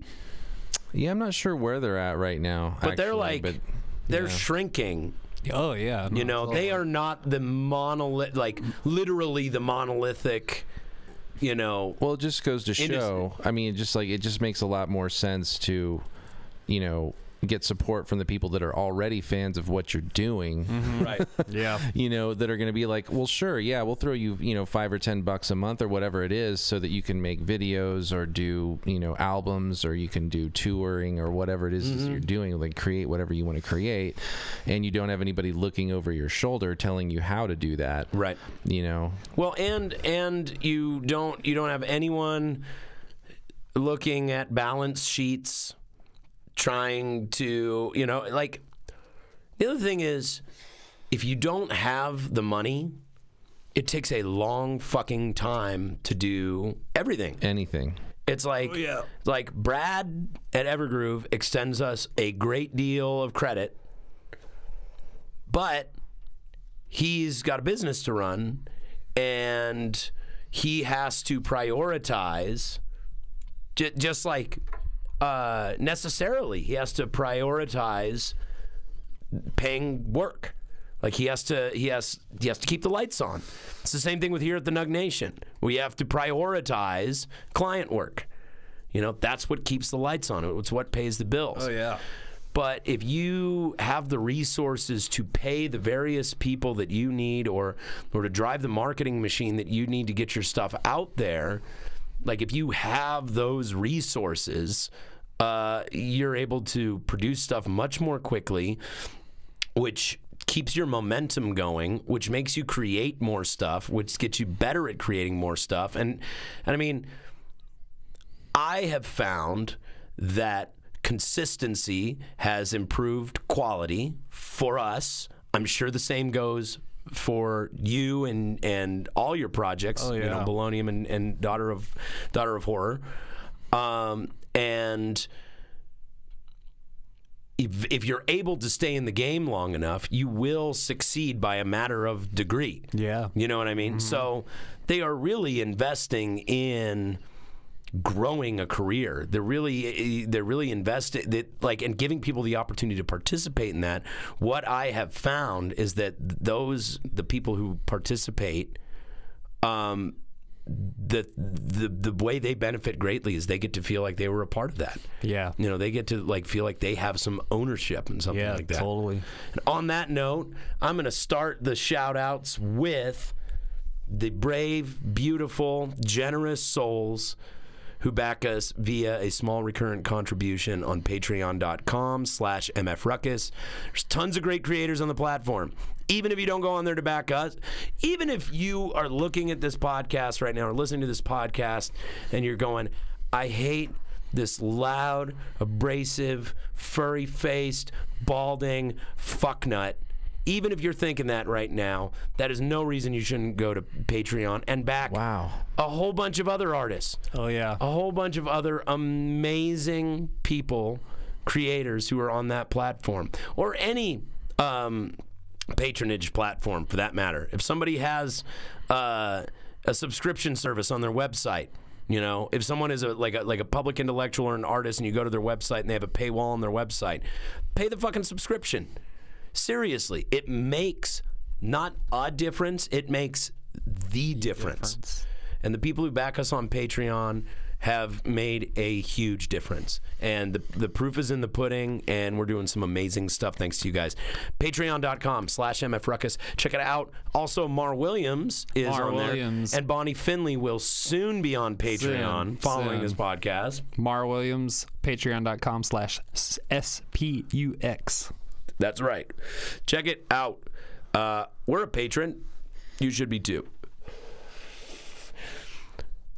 Our most venerable Navanarial sponsor, Matula Plumbing. Matula! Shit rolls downhill. Don't be at the bottom. Your number two is our number one priority. Your shit is our bread and butter. Angie's List Super Service Award winner back in 2011. 1-1 is the only one that matters. Oh, by the way, I talked to Jerry Matula the other day. We have permission to make the J Party Lord shirts. And we are going to produce those only for fans of the podcast. Oh, cool. Like, what we'll probably do is print them, and rather than make them available for sale, we will figure out some sort of way, like, we'll put a quiz together. And if you can answer questions that only someone who listens to the podcast would know, maybe we'll send you a shirt. I don't know. We'll figure out some way, but we want to make a J Party Lord Matula Plumbing shirt for the podcast. Billy Ocean. Oh, dude. Billy Ocean jokes all day long. Who are the three most important Billies in the world?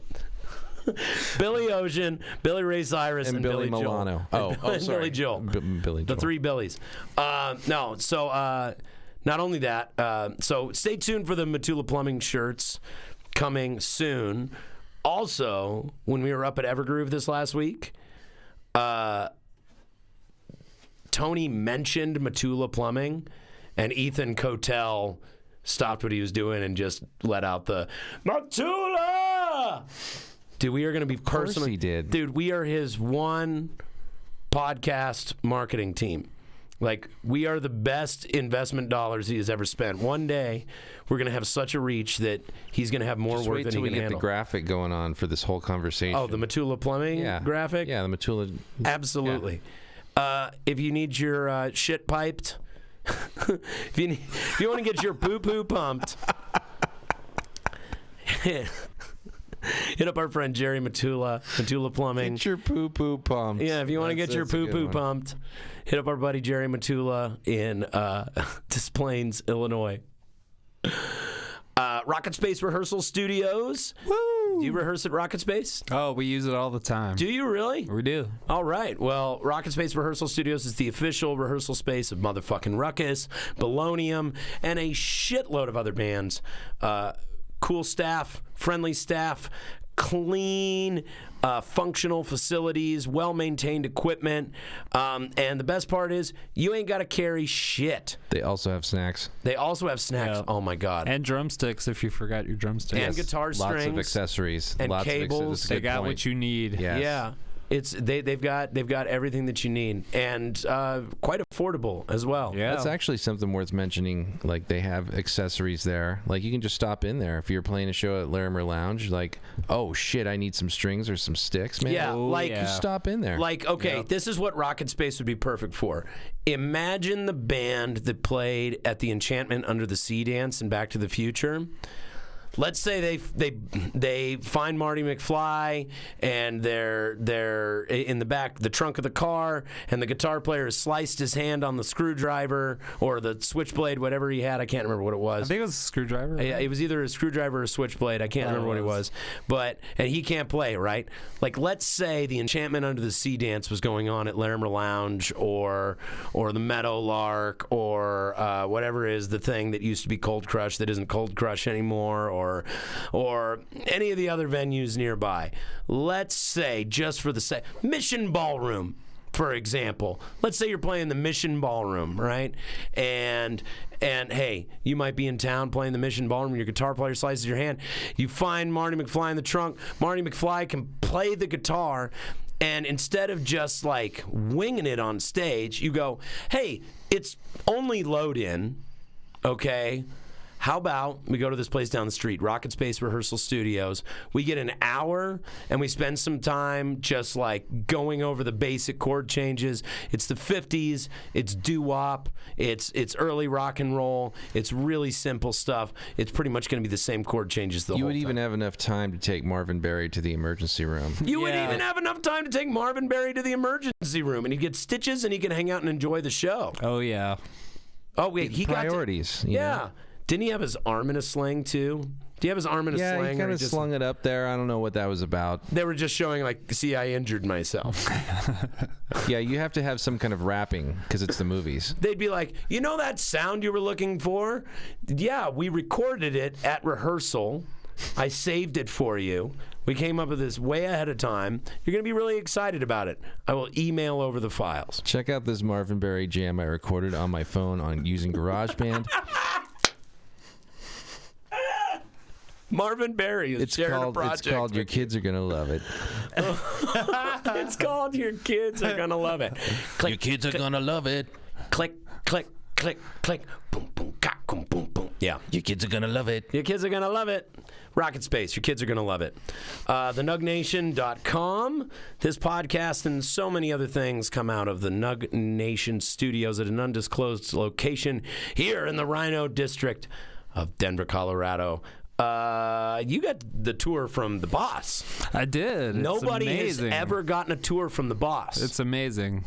That is an Seriously. exclusive, serious situation. That is the first time. You know you're a big deal when you get the tour from the boss. It's exclusive.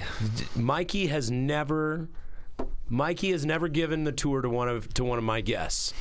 I feel so honored. Did you see the whole thing? Yeah. You saw the whole studio? Everything. What did you think? It's amazing. I'm sure I tell people the best that I can, but seriously, my tour pitch sucks, I'm sure, compared to Mikey's. Like, Mikey's got the whole thing in his head. You know what I mean? Like this is all Mikey and the original founders, and like Dylan Fole, who was involved early on. Like both those guys, this is their whole thing. You know what I mean? It's really amazing. Yeah, it's really amazing and impressive. Yeah. I feel very honored. Are you gonna come work for us? Yeah, I don't. Can I talk about that? I don't know. Like I don't know. How'd the conversation go? Pretty good. Went good. Yeah, he's gonna call me next week. I'm gonna go do something this week that I've never done in my entire life, but I can't really talk about it right now. Oh, right. We talked about that before. Yeah. This is the podcast to go on to talk about things you can't talk about. Yeah, you just have to do it like this. If you do it like this, welcome to the Secret Cast. That's because that's what happens. Everybody lowers their voices like, I can't really talk about this right now, but there's something that I'm going not supposed to talk about. It's okay, we can take it out in post. Oh, well, in that case, this shit's going on. How many times have we had to take something out in post? Not very often. Not very often, no. Sometimes I take stuff out in post just for redundancy.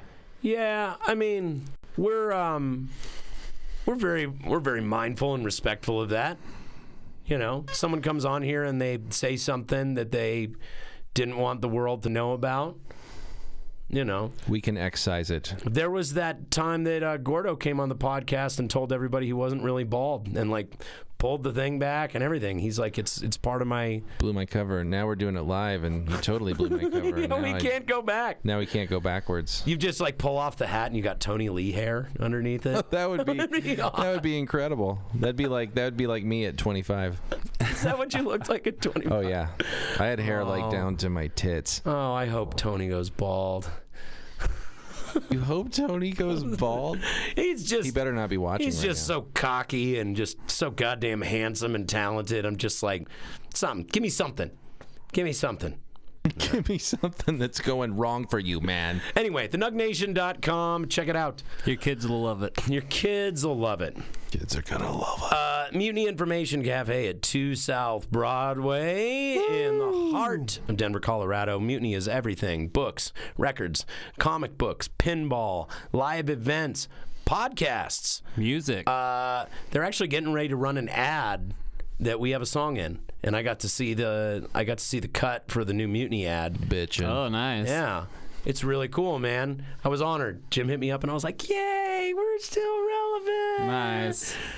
Yeah, we used an old studio version of the Balls of Steel that we had never really released except for on our website. So that was really cool. Cereal bar. They've got a cereal bar now. Plus, no one has a larger selection of Torrini syrups. No one. Seriously. There's like a million combinations of Torrini syrups. Go ahead and get yourself. Is it Torrini or Torani?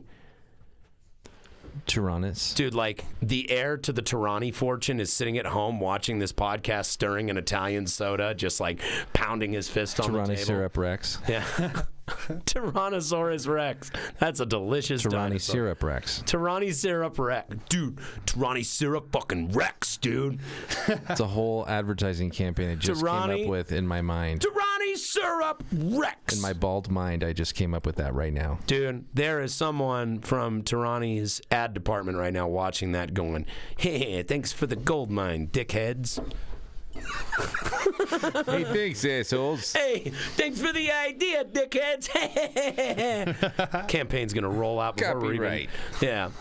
You should learn to trademark your shit, assholes. Dude, there's gonna be an ad launching before this podcast is over. I'm telling you. Oh shit. Flipside Music on South Tacoma Street. Everything you want, none of the shit you don't. They took the big box stores, they distilled it down to only the best. They have only rad shit. They broke it down in its purest form. Yeah, man. It is like, let's say Guitar Center is cocaine. Okay? Flipside Music is free base crack cocaine. It is like you get in there and your heart just starts beating and your lips turn blue and you just fly way up into the stratosphere. I took Tony. Lips are smacking, your gums are just going. You're just like, the jaw's just like out of control. Worst cotton mouth you've ever had. Oh man, you get in there, you just feel invincible. You just want to like punch through the door when you show up, pretty much. And they're like, "What the fuck, dude?" And I'm like, "I'm sorry. You're crack. I'm sorry, I'm so jacked on your crack. I'm sorry, I'm so jacked on your selection of guitars and effects pedals." Oh, yeah. Speaking of effects pedals, they have the largest selection in the region. And my favorite part, they do repairs. And my most favorite part is the jam room, where they'll set you up on any of their guitars and any of their amps and any of their pedals. I played with some of their acoustics. Dude, they have a few resonator guitars in the acoustic room right now that are just like fucking beautiful. Did you sample a tasty jam? I just kind of strummed on it a little bit because I didn't have time to really get into it and show everybody, you know, who rips on the resonator slide guitar. They had like a triple resonator guitar. Like it has like the big cone in it, you know what I mean? But it's like a triple cone resonator. Triolean. Yeah. Triolean. Is that what it's called? Isn't that what they call them? Is like the national triolean? I thought you were making up a word. Well, I mean, I know it's hard to tell. I have a very dry sense of humor, but triolean, I think, is the appropriate term. I don't know. I don't know. Randy would know. I don't know if you sound nerdier when you're pretending to know what you talk about or when you actually know what you're talking about. I'm not sure. I don't know, because I sound like a fucking nerd most of the time. Like, all the time. Flipside Music. Check it out. Tell them the boys sent you. Oh, Evergroove Studio. Yes. Evergrooving. Dude, we just finished a week at Evergroove. Listen, we've had a few discussions on this show about, is it better to home record? Is it better to do lower quality stuff? Is it better to go into the studio and spend the money? And after spending the last week at Evergroove, it reminded me once again that yes, it is worth it to spend the money and go to an amazing studio with amazing stuff in an amazing spot with amazing people. Really, the question is, do you want to home record or do you want to homie record? That's true. That's true. And we homie recorded. We spent most of the weekend up at Evergroove. We stayed the night there a couple of times. I mentioned taking the acid and watching The Shawshank Redemption at the beginning of the show, if you're just joining us. It's an epic journey. Yeah. Well, that's the thing. It wasn't an epic journey, and that's why it was so disappointing. It wasn't an epic journey. It's the best acid I've ever taken, and I spent most of it on the couch watching The Shawshank Redemption, wishing I wasn't on acid. But the part leading up to that was pretty great. Anyway, we got 17 tracks laid down over there. We had a blast doing it. It feels like home. Our brains were just in the right place for it. The lights are vibey as fuck. If you watched any of the live stream from up there, you'll see that. The reason the stream kind of looked shitty is because we refused to use any good lights and only used the super vibey, trippy lights that they have programmed to change colors constantly, and it was super fun. Great amps, great equipment. Oh, quick shout out to Lodo Drum Guy, who hooked us up with the drum kit. Do you do stuff with Lodo Drum Guy? Yeah, that's my kit I bought from him. Really? Yeah, it's a Ludwig accent. It's been treating me well. We had a Masters of Maple. It's nice. like it was a really, really cool drum kit. Like, Lodo Drum Guy has got some awesome stuff. He gave me a really good deal. Yeah. That was the first one I brought to the parlay with me. Oh, was the one I bought it that day. I'll bet you were stoked day about of the that. Parlay, yeah. How's it sound? It was great. Yeah. It was great. I've got the acoustic set for Bolonium, and then it kind of transforms into an electronic kit throughout. Oh, it's like a cyborg. I have a hybrid, yeah, like an actual You hybrid. have a cyborg kit. Yeah, it's great. That's fucking rad. Nice. You got all that through Lodo Drum Guy? No. Not your electronics? No, Tim. So those were the ones that the first album was actually made on. Oh. Yeah. Tim gave them to me because I drum. So. That's pretty sweet. Yeah. I think I've seen some of the videos of you working on stuff in the lab. Yeah. Yeah. Yeah, but live I'll come in and bring the I'll just have like it's a cymbal stand where the drum module is based on. And then I have two pads coming off of that rest in front of my snare, so it just gives me this extra sound live. I need to come to a Bolonium show. I need to come to one. This Sunday at the High Dive in Denver, we're playing. By the way, you asked us to play that show. And my greatest regret about it is that the greatest regret about not being able to do it is not being on that fucking awesome poster. Yeah. Who did that poster? I did. You did that poster? Yeah. Sure did. That's awesome. Thanks. I saw that and I was like, man, I wish we were playing that show. Yeah. I want to be a character in that poster. Have you seen the poster? No, I haven't. So Bonnie did an illustration of all the bands as like cartoon characters.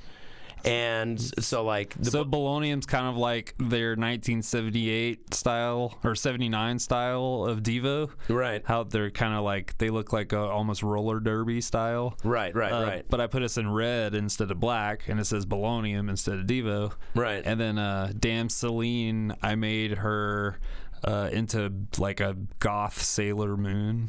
Yeah, it's so good. And then Gort versus Goom, Logan Raynard and Byron. Oh God, I forget his name. I'm so sorry, Byron. They're like Doc and some other mad scientist. Oh, right. That's awesome. So I used real pictures of their faces, and he's like, "That's really Logan, just about to drive the DeLorean, which is in front of them on the poster as well." I saw that poster and I was like, man, that's a really cool poster. I wish we were playing that show.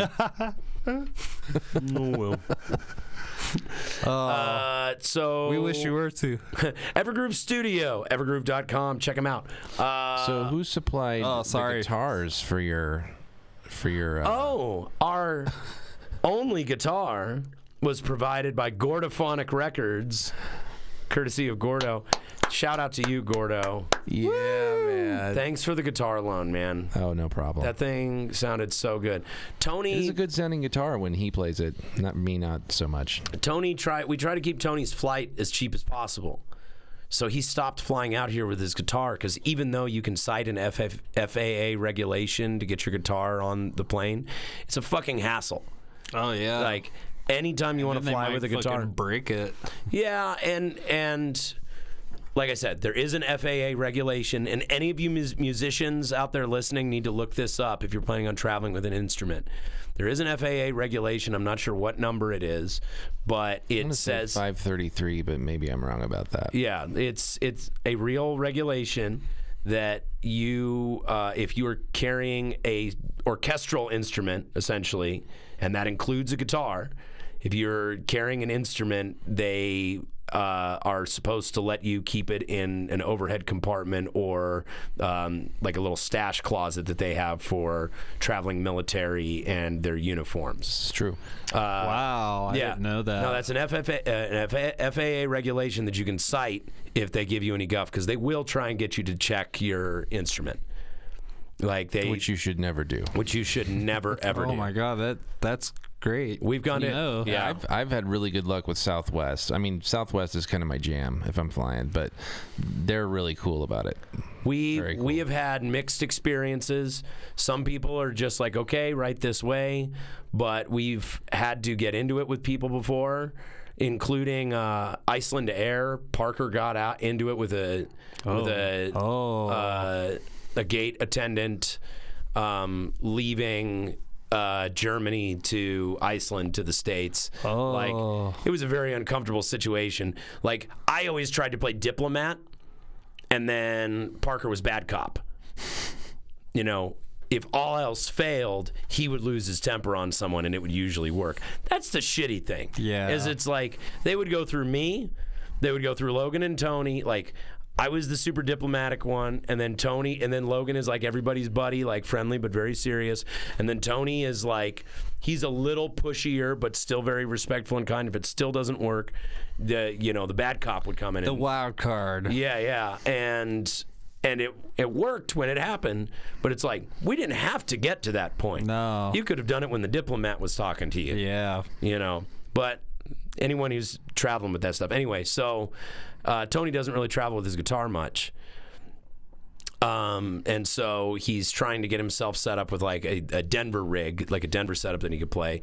And the last couple times he's come out, he's borrowed Gordo's beautiful Les Paul Custom, right? Yes, it's a Black Beauty. It's a Black Beauty with chrome hardware. Yeah, it is. And I'm selling it to anybody out there. How much? Well, that'll be disclosed. Oh, yeah, no, okay. Okay, just like I can't say the other thing, too. Great. Yeah. Hey, I have something I can talk about. I can't say anything. What's your address? I can't really talk about that. What's your address? Oh, yeah, I can't really talk about that. We just start doxing each other on the podcast. That would be hilarious. Just start like, just flash it up on the screen. Aaron, I saw you the other day. I was right by your house at, like totally at beep. What fucking sponsor were we on? Yeah, sorry. Holy shit. No, let's see. We were on Gordo. See, this is what happens. We did Flipside. We did the Patrons. We did Mutiny. We did Rocket Space. Mm-hmm. We did Matula. Mm-hmm. How many sponsors? I think we got them all. You think you got them all, yeah. Yeah, I think we got them all. No, seriously, they'll go to Evergroove. I just tacked mine onto the end. That was it. Yeah. No, that was good. Thank you so much for the loaner, man. Yeah. It was really. I am proud to contribute to the cause. You guys did just you guys did like a rockathon, like Thursday to Sunday. We did a lot, man. It was. I guess I can talk about that a little bit. Yeah, it was a good long weekend. We went up and we spent every day at Evergroove. Like we loaded in Wednesday night and got mics placed and got drum tones dialed in, and then had a very short rehearsal just to run a couple of things. It's just me, Ty, and Tony. And then, like I said, Tony was exhausted, and Ty had to go get his wife from the airport, so we called it there and started the next day at 10, and then we pretty much worked Thursday, Friday, Saturday, from 10 a.m. to whenever we had to leave to make load-in at the shows, and then we played shows every night, and then I drove back to Evergreen pretty much every night. We stayed in Castle Rock at Ty's one night, but it was pretty much show to studio, sleeping for like 4 or 5 hours and getting right back at it. And then on Sunday we played at we did Thursday night in Fort Collins at Surfside with Hail Satan and Hooked on Southern Speed. We did Friday with the Nobodies and the Born Readies at the Triple Nickel. We did Saturday at Goosetown. And I actually had a second gig that night. I did a Boingo gig that night. Oh, I already missed it? Yeah. No. We did. Do you know what? I know. I haven't seen that band yet either, and I really am itching. I was out of town the first time too. Do you guys know what Purim is? Who? Purim. Purim is a Jewish holiday. Oh. It's like Jewish Mardi Gras. Oh. And our trombone player is a Jewish American named Dave Flomberg. Oh, yeah. He used to write I think he wrote for the Denver Post. Dave, you might be watching, so feel free to comment. And hi, Dave. He has been listening to and watching the show lately. So Dave Flomberg, hell of a trombone player and good friend of mine. He's the guy who put together the Boingo project. He actually had 2 gigs that night, too, because he plays with the Tivoli Brass Band. So the Tivoli Brass Band and Reptiles and Samurai both played this Purim festival that he and his sister put together. And it was a blast, man. That's awesome. It was weird playing Boingo songs for I didn't realize a bunch it was of kids. This weekend. And oh, dude, it was a blast. Yeah, it was a blast. It was a ton of fun, and it was a cool room, and the crowd was really nice. And then I jetted down the street over to Goosetown and had the best local show that we've ever played. That's awesome. The best local show we've ever played. Awesome. It's a good spot for your best local show, I'll tell you what. It was, and I say that, and I can think of, something like maybe the 10th anniversary at Three Kings where the whole thing was sold out and it was crazy.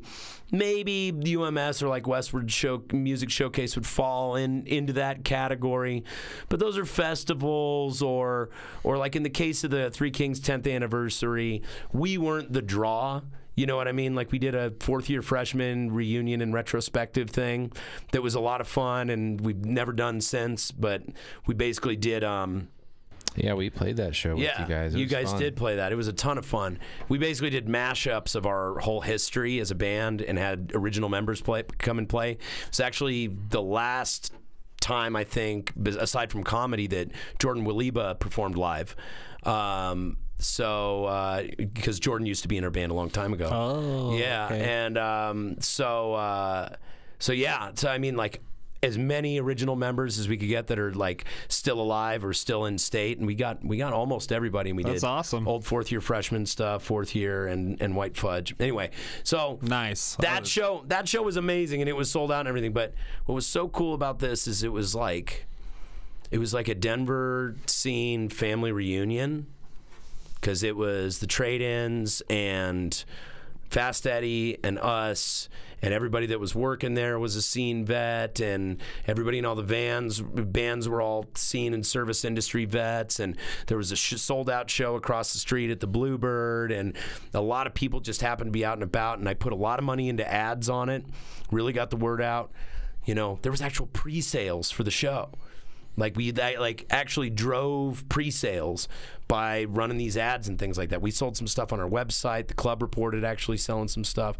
All the bands got paid really well. There was people at the front of the stage all the way to the back of the room and filled in all around. Some of the best merch sales we've had. You have people singing along to stuff, pumping their fists, like really, really enjoying their night. And just as far as like overall checklist items for a show, it was easily the best local show we've ever had. Hell yeah. Easily the best local show we ever had. Right on. Yeah. And then the next day we did Chain Reaction Records all day thing with Gordo and Granny Tweed. And that was fucking awesome. They loved you guys. It was a lot of fun. I don't know if you noticed that, Gordo, but they loved you guys. That's great. It was like people that were in there for the show, they stayed in to watch you guys for the whole set. They were stoked about what you're playing. They were amazed by your guitar playing personally. Like, you presented the songs very well. I was battling so much. I was battling my gear so much. Were you? It's just been a battle lately. Why? What happened? Because I didn't notice. Well, and I was right in front. Well, that's good. That's good. I mean, it's all smoke and mirrors anyway. Yeah. But no, as seen in this diagram. Like I was talking to Matt Flaherty, you know, about these pickups in my Mosrite. They just, you know, kind of died. Oh. And so I had to replace them with my backup guitar's pickups, and it's all Guitar Geek horseshit, but right. Basically they feed back in a very different and squelching, horrible way. So like trying to get ahead of that and anticipate it, and trying to figure out, you know, how I can deal with really horrible sound from my own rig is just like it kind of takes you out of the moment. So like the first few songs were great. It was just the back nine that was really giving me some trouble. So by the end, I was just like, "Let's get out of here!" Oh, like no, this thing, man. You guys were causing great. some problems. You guys were great. I didn't even notice. I didn't notice at all, man. I enjoyed the whole set. And like I mentioned before, I really loved hearing. I really enjoyed hearing you play the Ape Shit Mood Ring stuff, and like, I like hearing the live version of songs that I've been listening to on recording. You know what I mean? And I've been listening to your record a lot, and it was really cool to hear the way you guys presented it live. It was masterful. It was really great. Thanks, man. Yeah, of course. Appreciate it. And the good news is I found a guy to rewind my old pickups that used to work at the old Mosrite factory. You told me about thanks to Matt Flaherty. Yeah, that's really cool. So I'm super stoked about the whole thing. You heard it here, folks. The motherfucking podcast is bringing people together. We're tearing down walls and building bridges. Living in America. Got to find my Mosrite coil guy. Living in America. I feel good. I feel so good. Anyway. If you're just joining us, we're sitting here with our friend and contemporary and colleague and compatriot, artist, entertainer, musician extraordinaire, Bonnie Finley. And biking drummer. I might add. Oh yeah. What's the biking drummer thing? We had at Cabal Gallery when it was open. We did a like a bicycle themed art show, and we played and it was great. But we had a bike parade kind of thing to start the art show. You just like rode around Broadway on a bike? We rode around the neighborhood there. That area bike parade. It's great. Yeah, and we put Logan Raynard of Gort vs. Goom affixed his drum set to this crazy like. It's like a trike. It's like a trike. Yeah. Well, it's like a backwards trike, almost like that like Nacho Libre trike. Yeah. With like a stage on the front? Well, like it had another bike seat in the front, and I sat in the front part and played drums as I'm going down the street. And Molly Raynard's on the back with Logan Raynard playing her guitar, like surfy guitar. Right. With an little amp and stuff. It's pretty bitchin'. Yeah, it was fun. I've always wanted to do something like that. Like do the band on the move thing. Like, yeah, there was a band for a while. What were they called? Do you remember the band that used to set up at UMS and they had the stage truck? Oh, wow. I don't know. You know what I'm talking about? They would park directly in front of Three Kings. Oh, wow. And they had a stage truck. And then they got hired. Oh, wow. Jim hired him because he thought that was so cool. Yeah. Putting the stage truck out. It's kind of like Friends Forever, the band that we were talking about just a couple weeks ago, the band that would pull up in front of shows, like, like the tour that followed the Melvins around and just played shows out of their van and shit. Yeah. Yeah. Yeah. That's so great. There was do you know who Ninja the band is? Oh my God. I don't think so. Look them up. Everybody look up Ninja the band. All right. We found out. We played with them. So we opened for Hell's Bells in Portland at Dante's. Nice. And at that show was also on that show was this band called Ninja. And we're watching them play. And there's a bunch of guys in ninja costumes playing punk rock. That's awesome. You know what I mean? And we're like, that's pretty cool. Punk rock band, ninja band, whatever. And then like we found out that wasn't even their thing. Like them playing on stages was a weird thing. Oh. Because their whole gimmick is they have a stage on a cart and they roll up on people and they roll out all the gear that is run by, battery packs and things like that. And their whole shtick is like ninjas. You don't see them until they're right in front of you. Yeah.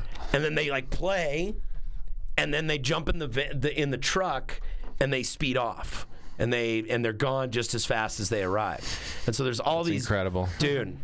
It is so good because they're ninjas, and they're like, it's like if a ninja like came down and instead of wanted to assassinate you with rock, like that was their thing. It's like surgical attacks, dude. It is like guerrilla surgical attacks. I really hope they're still doing awesome. It is so good. There's so they have a bunch of videos on YouTube that is them showing up at different places and like playing surprise shows for people. But the best one is there is a drunk guy asleep in the middle of the road on a side road in a suburban neighborhood because it's fucking Portland and there's a ton of crazy people and a ton of wacky shit that happens in Portland and very laxed policies on dealing with all the craziness that happens. It's like one of those towns. It's very Denver-like in how free it is, right? Yeah. So in fact, they make Denver look like conservative. Portland's nuts. So they happen upon this drunk guy who is passed out in the middle of the fucking street. And the video is of them getting out of the truck super quietly. And they surround this drunk guy that's passed out in the middle of the street and then like get everything turned on and set up and then and just start rocking out. And this fucking passed out guy just like wakes up. And he's like looking around and like surrounded by a bunch of ninjas with drum kits and guitars, just like playing in his face and singing to him. And then they pack up and they get in the truck and drive away. And then there's just video of the homeless guy just like, or the drunk guy just like laying there in the middle of the street, just like sitting up and like looking around like, did that really fucking just happen to me? And then he lays down and goes back to sleep. Yeah, it's pretty good stuff. Incredible. Yeah, I'd check him out. I love it. Are they of Japanese? No. They're just actually. It just seems like a very like that Japanese band thing to do. It does seem like a Japanese band thing to do. Like yeah, we got to play for we got to open up for fucking P-Lander Z.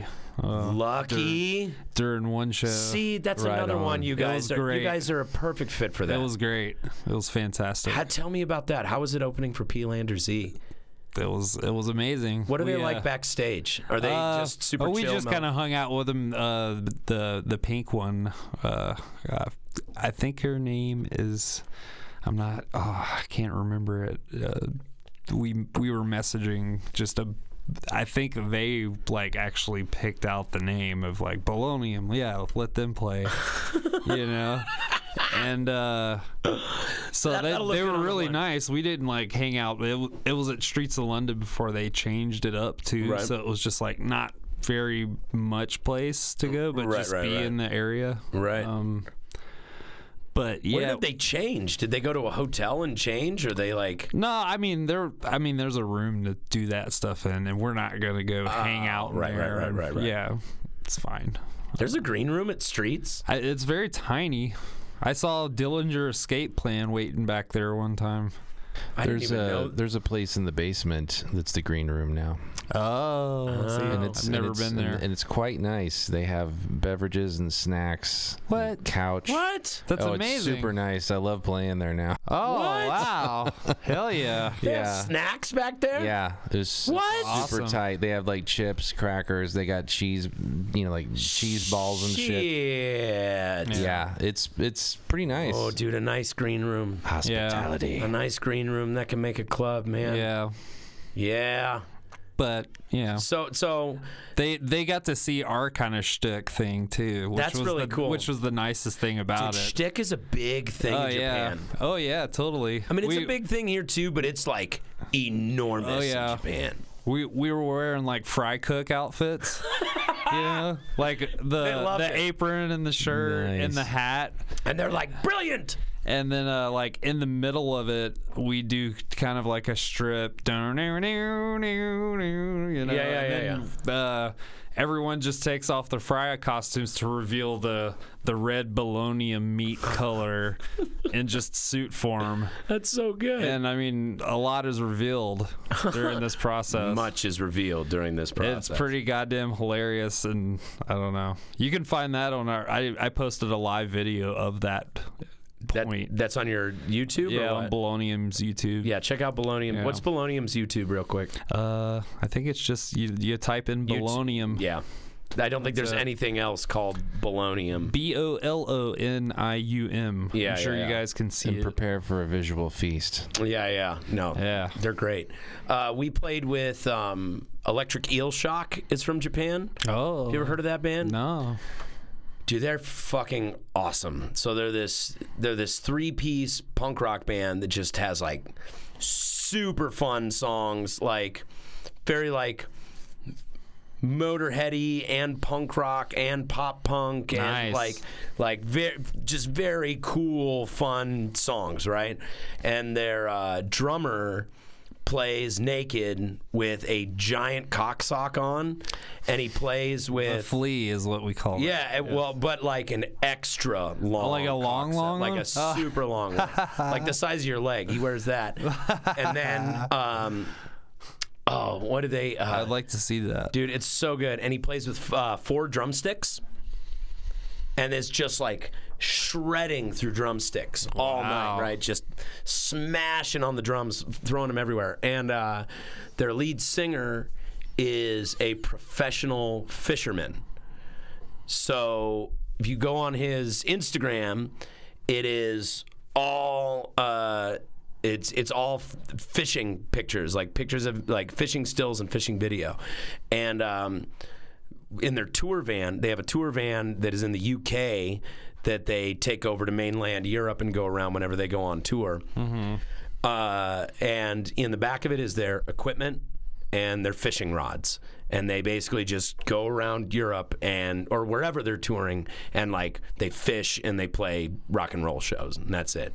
Super fun band, and definitely like that like weird kitschy caricature of rock and roll, like really intense facial expressions and like goofy stage banter and stuff. Super fucking cool, man. Check them out. They're really great. We actually we're like, oh, we'll come play with you guys in Japan, and they're like, oh, no, you don't want to tour Japan. It's not that great. Da, da, da. And they're like, we'll come tour with you in the U.S. And we're like, you don't really want to come tour in the U.S. either. It's not super great. It's really hard for independent bands. And they're like, yeah, we'll just meet in Europe then. Because it's really good over there. Yeah. And I would love to do that. Oh, my God. I think you guys are well on your way. Man, that's the dream there. How many videos did you produce in a year, you said? 23. 23 Bolonium videos in a year. Oh, not in a year. No, 23 is the total volume. And how long? That was 3 years. That's 3 years. 3 to 4 years. But, like, we're not talking, like, live videos. We're talking 23, like, produced, narrative-driven, produced with videos. With gore and claymation and all kinds of stuff, and all and like sets that big giant sets. That is so very fun. Goddamn cool. Yeah, it's great. Man, Gordo, what time is it? Just so I know. We are at. We're over. Yeah, we're rolling up on 3 hours here. 6:30. Wow. Yeah. Wow. You just lose track of time. That's crazy. Yeah, that's what happens. Yeah, it's the vortex. We did vortex. We did we did over 4 hours with Justin LaSalle. That was crazy, and it just flew by. Yeah, it's crazy. I just it's been great sitting down and talking with you, Bonnie. Yeah, you too. Like we have literally never done this before. No. And I really wasn't sure to expect because I don't know enough about who you are in person. You know what I mean? I know you through the internet and then an occasional... Yeah, same here. Like an occasional thing in public. And I got to say, it's been a real joy. Yeah, it's been really nice getting to know you. It's been really nice hanging out. I would love to have you back again. Yeah, sure. Bring Mar next time. Yeah, when it happens. Come back with Mar sometime. Yeah, come back with Mar. Or Tim and Richard. That would be great. Yeah. Tell them if they're not watching and they don't see this, tell them I'd love to have them on the show. Oh, Bolonium already posted that we were doing this. Oh, cool. Yeah, I would love to have them on the show. And by the time we have them on the show, we'll get the stuff dialed in and we'll show some videos on here. Yeah, no, that'd be great. It'd be really great. It's the next step. Yeah, that is the next step. We're getting it dialed in. That's another thing. I mentioned Evergroove is one of our sponsors earlier. One of the things we got to play with, was like, I mentioned their broadcast setup. Ethan Klein, who helps us with this show now and is helping with our live stream now, he built out their whole live stream rig, and I got to play with that thing. And it is just amazing. Like, man, the people who watched the stream, didn't even see the beginning of what they are capable of doing out of that place. So, just another reason to go up there and work on a project. You can literally, I would love to do that. Literally, yeah. I'm sorry. No, go ahead. I was just saying, we're about to start on the new album and stuff. Yeah, so. And you could literally stream the entire session. Yeah, and that's cool. And, we thought about just making it available on our Patreon, and then we made it a public post on Patreon. Yeah. And then I kind of just went, you know what? Facebook is going to cockblock the feed if we post an outside link. Let's just put it out on all the channels and just show people what this place is capable of, because it's truly amazing. Mm-hmm. Yeah, really truly amazing stuff. And I'm excited to get to that point and be able to bring people like Richard and Tim on and show that stuff, because I have just been blown away with how much content you guys produce. It's crazy. We still have one more video to make off that last album. Really? Yeah, it's for Schadenfreude. We couldn't meet the deadline in time. Man, it really makes me want to do like I'm gonna go home tonight and start brainstorming videos for the whole new album. Like, oh yeah. Yeah. Maybe Richard and Tim can help us out. That would be a lot of fun. Maybe you and Mark can help us out building some shit. Yeah. Well, I hope we get to work together. Yeah, me too. Yeah, I really do. I'm got my fingers crossed for it. So yeah, this has been episode 97 of the motherfucking podcast. Thanks to my guest, Bonnie Finley. Thanks to my partner in this whole thing. You are definitely my partner in this whole thing. Our producer, Gordon Ledwood. My partner, Gordon Ledwood. Thanks to Ethan Klein for helping with the stream, and thanks to Nug Nation Studios for having us once again. Thanks for listening to the motherfucking podcast. If you want to help support what we do, become a patron at patreon.com/MFRuckus. Big shout out to everybody who helped with or came to the shows this past weekend. They were fucking amazing. We love you guys, and we'll see you. What? And the one for the homies. Oh, and the one for the homies. Yes. Oh, thank you, Gordo. Just one little bit of business. So, every week, we end the episode with the one for the homies shout out. Unless I forget, Gordo's gotten better at keeping me from forgetting. Mm-hmm. So we end every episode with the one for the homies shout out, which is basically you pick a band that you think deserves just a little extra love. And we will look up one of their songs, and Gordo will add the audio to the end of the podcast version of this when it gets released on iTunes and Spotify and all the rest of it. And we'll put one of their songs at the end of the episode so people have something to listen to while they're searching for the next podcast. Oh, nice. Yeah. So pick a band, and we will find something of theirs. Or you could even pick your own band and you can put a Bolonium song. I mean, I'm just going to say Bolonium. All right. Sorry. Let's put a Bolonium song on the end. Bolonium it is. Bolonium it is. We were both hoping you were going to say that. Yeah, anyway. actually, after I finished giving the description, I was like, I should have just said, let's put a Bolonium song at the end of the episode. I'm glad you gave me the choice. But yeah, that's the choice I'm taking. That's kind of what I want. So pick a Bolonium song and we'll put it on the end. Let's do Factoids. Factoids. Okay. Factoids. So this is, if you, unfortunately, if you're watching the live stream, you won't hear it now, but go and look it up right now. Factoids by Bolonium. But if you're listening to the audio version of the podcast in the future, this is Factoids by Bolonium with Bonnie Finley on drums, right? Yep, and some backup vocals. And some backup vocals as well. Bitchin'. And real quick, plug your show again. The High Dive show. Yeah. High Dive, March 15th. That's a Sunday. We're going to be playing Bolonium, Damn Celine, and Gort versus Goom. It's going to be a great night. It's a nice lineup. $10, 21 plus. Go to that show. This has been episode 97 of the motherfucking podcast. I'm Aaron Howell. I'm Gordo. And we'll catch you next time. Zippity doo dah.